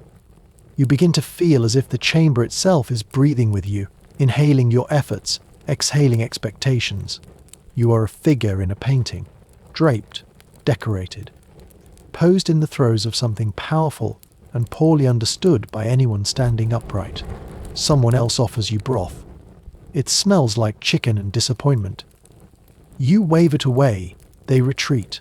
A hand appears on your back, gentle, grounding. It's the midwife. She doesn't speak now. She just stays there. The warmth of her palm is the first real comfort you've felt all morning. The next contraction comes quickly. You're no longer surprised, just tired. It drags you forward. You follow. The room fades a little, not from fainting, but from narrowing focus.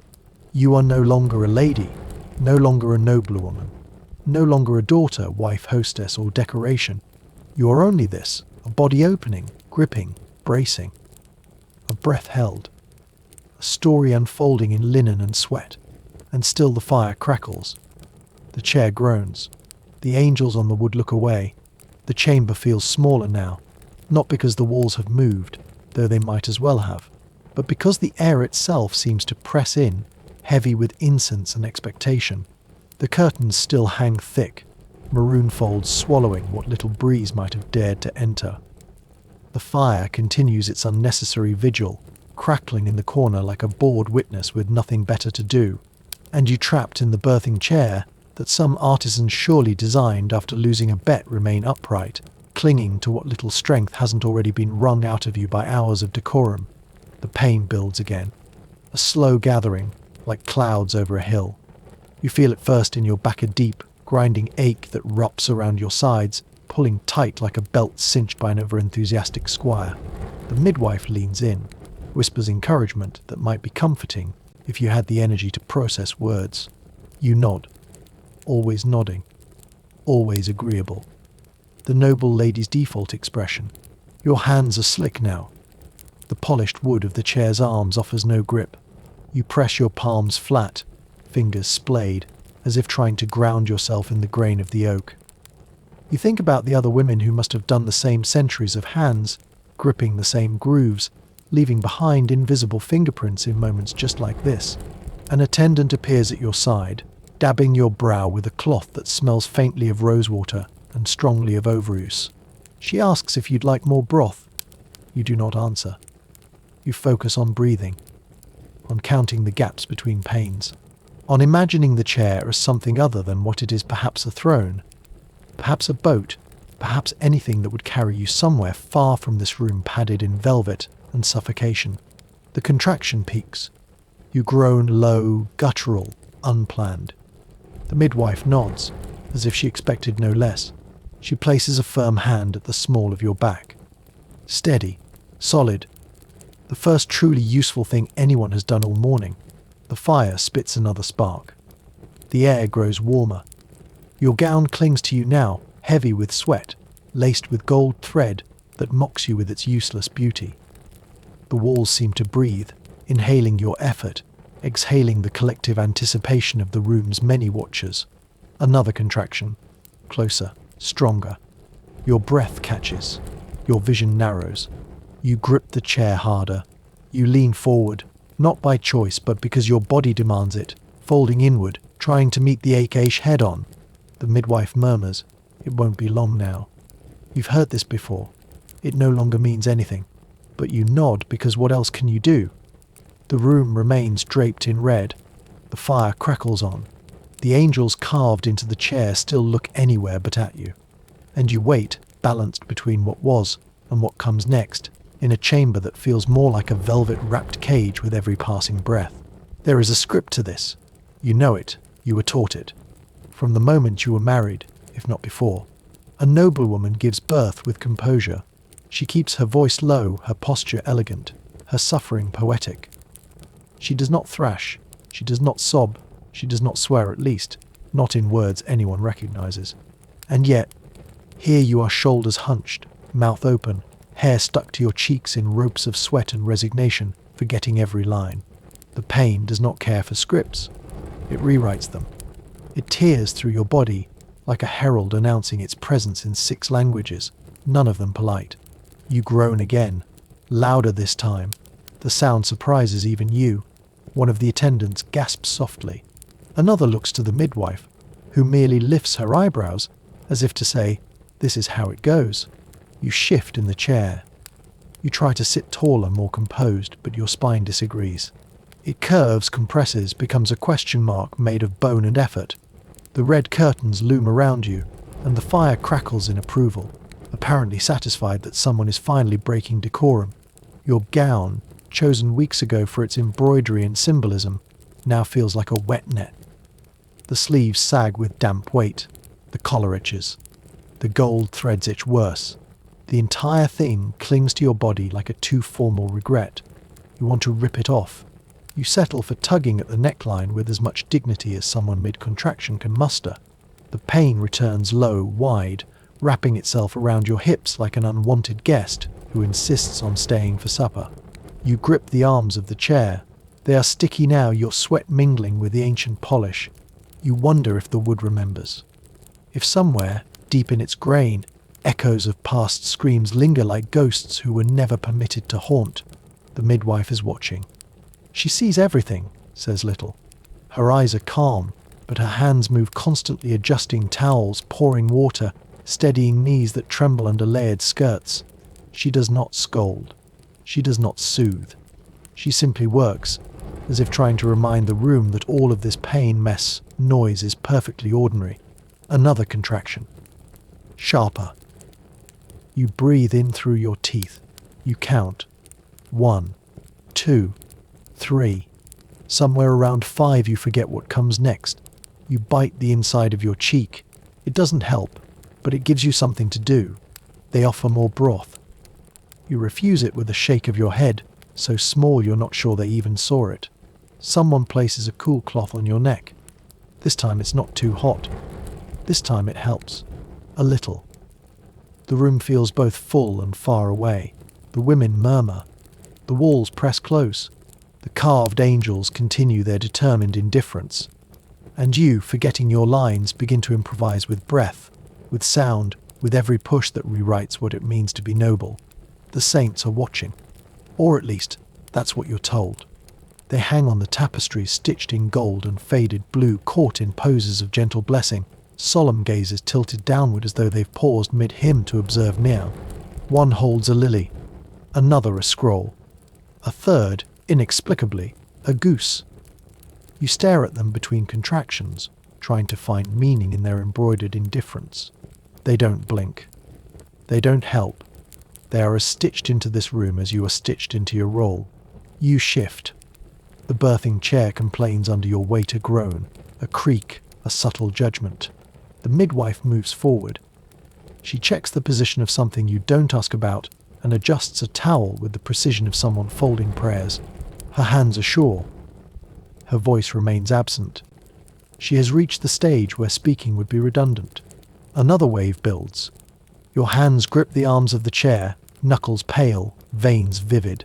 The pain rises not like fire, but like a tide, inevitable, slow at first, then sudden and full. You close your eyes. You count. Not numbers anymore, but breaths. In, out, in, out. You forget what comes after. It doesn't matter. Your mother-in-law clears her throat. A tiny sound, intended to remind the room of her presence, her lineage, her extensive opinions about rosemary, and what it truly symbolizes. You don't respond. You've forgotten how to respond. Somewhere between the contractions and the ritual, you placed your awareness down and forgot to pick it back up. A small voice murmurs something near your feet. One of the maids, kneeling by a basin, she's praying or reciting, or possibly just whispering to herself out of nerves. You listen to the cadence, not the meaning, just the rhythm, and find it matches your breathing. For a moment, you are both speaking a language no one else understands. Then another contraction. Harder now. No more swelling curves of pain. This is a knife being pulled slowly through cloth, sharp, dry, unkind. You lean forward. You groan. The midwife places a steadying hand on your thigh. You think she says good, but it might also be go. It's hard to tell. Your body begins to shake. Not violently. Just small tremors, as though the room has grown colder or the pain has dislodged something fundamental in your bones. The saints still do not blink. The fire crackles louder. The chamber begins to feel less like a place and more like a presence, a vast velvet-wrapped thing that observes, absorbs, and never forgets. You mutter something. A word. Maybe your own name. Maybe the child's. Maybe the name of one of the saints on the wall, though if so, it's not the one holding the goose. The contraction fades. You exhale, slowly, like the last note of a song that no one clapped for. You do not ask how much longer. You know better. You no longer care. You are not waiting for an end. You are surviving a middle. It's strange how quiet everything seems, even now. The chamber is filled with people attendants, whispers, creaking wood, murmured instructions, the fire always crackling like a bored musician tuning a single string. And yet, above all of that, there is silence. A thick, woven kind of silence that lives between sounds, not despite them. It hangs under the ceiling beams, floats behind the heavy red drapes, settles into your chest like a second set of lungs breathing with you, but not for you. Then the sound arrives. Not yours. Not yet. But the sound of something within you shifting bones, breath, blood all rearranging themselves in service of the next contraction. And when it comes, you cannot hide it. There is a sound you make, pulled not from your throat, but from somewhere deeper, a sound that feels older than language and stronger than shame. It escapes your mouth and fills the room. No one speaks. No one dares. One of the attendants drops a cloth. It flutters to the floor like a leaf that no longer wants to be involved. The maid near your feet begins praying again, faster this time. You wonder if she's praying for you or for herself. The difference seems unimportant. The midwife leans in. "That was a good one," she says. Her voice is low, as if afraid to break whatever has begun. She does not touch you. Not this time. She lets you come back to yourself on your own. You do, slowly, like surfacing through syrup. The fire gives a long sigh of ash. Somewhere outside the chamber, a bell rings in the distance, just once muted, probably for something unrelated, but it still feels like a signal. The saints on the wall remain politely indifferent. The goose-bearing one seems, if anything, faintly judgmental. You rest your head back against the padded cushion someone wedged behind you an hour ago. It smells like cloves and decisions made by other people. Your hair sticks to it. Your hands tremble slightly, not from fear but from work. Honest work. Strange work. Work that is loud and silent at the same time. The pain returns. This time you know what to do. You curl forward, grip the chair, inhale like it's the only thing that will keep the room from collapsing. The contraction peaks. The same sound escapes you. Again. This time no one drops anything. They've all heard it now. They've accepted it. The curtain sways slightly. Not from breeze, there is no breeze, but perhaps from sympathy. Or memory. Or maybe someone walked too close to it. You don't care. You've stopped caring about explanations. You are aware of everything and nothing. Your body aches, but only in places you still remember. The rest is just effort. A forward motion you didn't choose but are riding anyway. The midwife nods again. She lifts a bowl. You see the water catch the candlelight. You see your own breath move through the air like mist. And again, you make that sound raw, real, rooted, and this time, you don't apologize. There is something strange about how long a moment can last when you are waiting for your body to move. You sit in the birthing chair, which has become less a seat and more an altar one you neither built nor chose, but must now sacrifice comfort and silence upon. Your legs tremble. Your hands ache. But still you wait, balanced between contractions, surrounded by curtains, saints, and a growing awareness that the next push might change everything, or nothing, or simply hurt in a new and inventive way. Someone hums. It's not clear who. The sound doesn't carry intention, it just hovers, a tune caught in the rafters with the dust and the last warmth of the morning sun that hasn't touched this chamber since yesterday. You feel it more than hear it. A pulse of sound wrapping around you like one of the many blankets tucked beneath your thighs. The midwife moves again. She is not hurried. She is never hurried. Her pace is the pace of inevitability. She lays a cloth across your knees embroidered, because even suffering must be dignified here, and dips a finger into a bowl of oil. She does not explain. She rarely does. Explanations are for people with options. The contraction comes not like thunder, but like a rope being pulled taut one strand at a time, each tighter than the last, until it becomes something you can no longer ignore. You brace. You shift. You breathe in through your teeth and out through clenched determination. You push. Not because anyone tells you to, not because the midwife nods, but because your body has begun doing the work with or without your permission.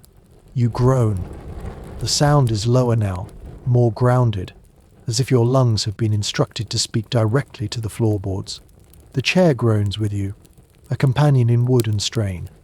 You grip the carved-armed saints and vines and smoothed indentations from hands just like yours, long gone but somehow still present in the grain.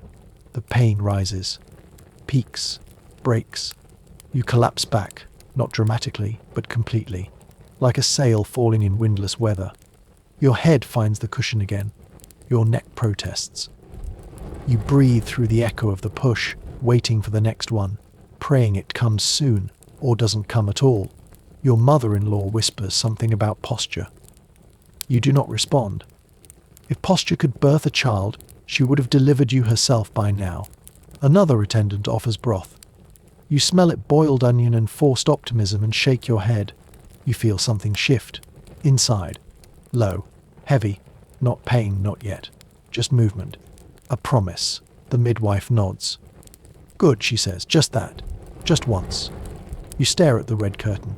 You wonder how long it's been since anyone washed it. You wonder if it remembers other births, other screams, other women asking the saints to help just a little. And you press your hands to your thighs, grip tight, and tell yourself softly, not for anyone else to hear, that velvet is not a comfort. It only looks like one. The push comes before you're ready. Not that you were truly unready.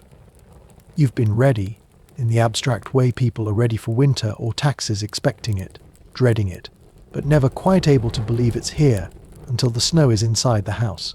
This push is not polite. It does not pause to announce itself. It simply arrives, strong and sudden, like a gust through an open door you forgot to close. And it demands. Your entire body answers, not willingly, not heroically, just inevitably. The pressure is unlike anything that came before. It does not build gradually. It arrives whole. A thunderclap in muscle form. You lean forward. You groan again, a deep, unfiltered sound that seems to begin in your hips and end somewhere in the rafters. The room listens. The saints remain still. The fire hisses, as if alarmed. The midwife steps forward. She speaks now, in short, certain tones. That's it. Again, keep going. Her hands are at your knees, steadying, guiding. Her face remains calm, but her shoulders shift forward. She's leaning in now. Everyone is leaning in now. You push again. This time it feels different. Not more painful, just more final. Like something is leaving. Like something that was part of you has begun to separate, politely but firmly. You feel it descend, not just through flesh and bone, but through years of stories, instructions, embroidered expectations. It passes through all of them. You are gripping the chair so tightly now that your fingers have begun to tingle. The wood under your palms is warm, not from the fire, but from your hands, from your effort, from the presence of every woman who has ever held this chair like a lifeline during the loudest moment of her quiet life. Someone behind you begins to cry. You're not sure who. It might be one of the maids. It might be your cousin. It might be no one at all. You are too busy breathing, pushing, folding into yourself and unfolding into something new. You do not cry. You sweat. You heave. You groan again, more force than sound now, a vibration that hums in your teeth. The midwife says, almost. You do not believe her. Not because she is wrong, but because you've heard that word before. Almost has become a refrain without resolution. And then movement. A slide. A release. A heat you didn't know you were holding onto until it left. The sound in the room shifts. Less talk. Less prayer. More hands. The midwife leans further in. "One more," she says. "Now." And you do. You do not think. You do not prepare. You just push one last time, or at least you hope. Everything contracts, opens, holds, and lets go. You collapse back. The fire crackles. The chair groans. The saints continue to look anywhere but down, and somewhere between the carved arms and the velvet curtains, a new sound enters the room. There is a moment, a brief, breath-held span of time when everything stops. You don't know if it lasts a heartbeat or a full minute. It might be both. It might be neither. It is the space between the final push and the first sound, the pause between history and presence. You are leaning back, eyes closed, arms heavy, spine humming with exhaustion. And then, through that velvet silence, it happens. The child cries. Not loud, not defiant, not some opera of lungs and light. Just a single cry, thin, high, shocked. A sound like a startled bird. And yet it fills the chamber in a way no voice has managed all day. The saints don't turn their heads. The angels on the chair remain carved and unmoved, but you feel it. A crack in the air. A shift. You open your eyes. The midwife is already wrapping the child. Her hands move with practiced reverence, as if the act of swaddling were a sacred rite, not a chore. She hums, just once, a low tone that settles the air like dust after a parade. The baby wriggles. The sound comes again, louder now. Real, present, yours. They place the bundle in your arms. You look down. Not because it is expected of you, not because there is an audience, but because something in your body insists on seeing. You must look. You do. The baby's eyes are closed. Their mouth twitches. Their hands curl against the fabric. So small. So loud. So absurdly alive. Your arms ache. Your back pulses. Your dress is soaked through, the velvet stiff with sweat and effort. The room smells like fire, linen, old herbs, and something new, something you can't name, but recognize all the same. Your mother-in-law begins to say something, but stops. For once, the words don't arrive. Perhaps the sight of you dishevelled, undone, victorious is too much even for her commentary. The midwife adjusts the blanket. The maid near your feet wipes her eyes. Someone stokes the fire, not because it needs stoking, but because it gives their hand something to do. The air shifts, and finally, impossibly, the curtain moves. Not just a ripple, not a sway. It pulls back. A single window opens. Light spills into the room, pale, gold, soft-edged. It cuts through the incense, catches the floating ash, settles on the folds of red like a ribbon unwrapped at last. The baby flinches at the brightness, then settles again. You blink, not because it's bright, but because it's over. Not done, never done, but over. This part, at least. You lean forward. You kiss the baby's forehead.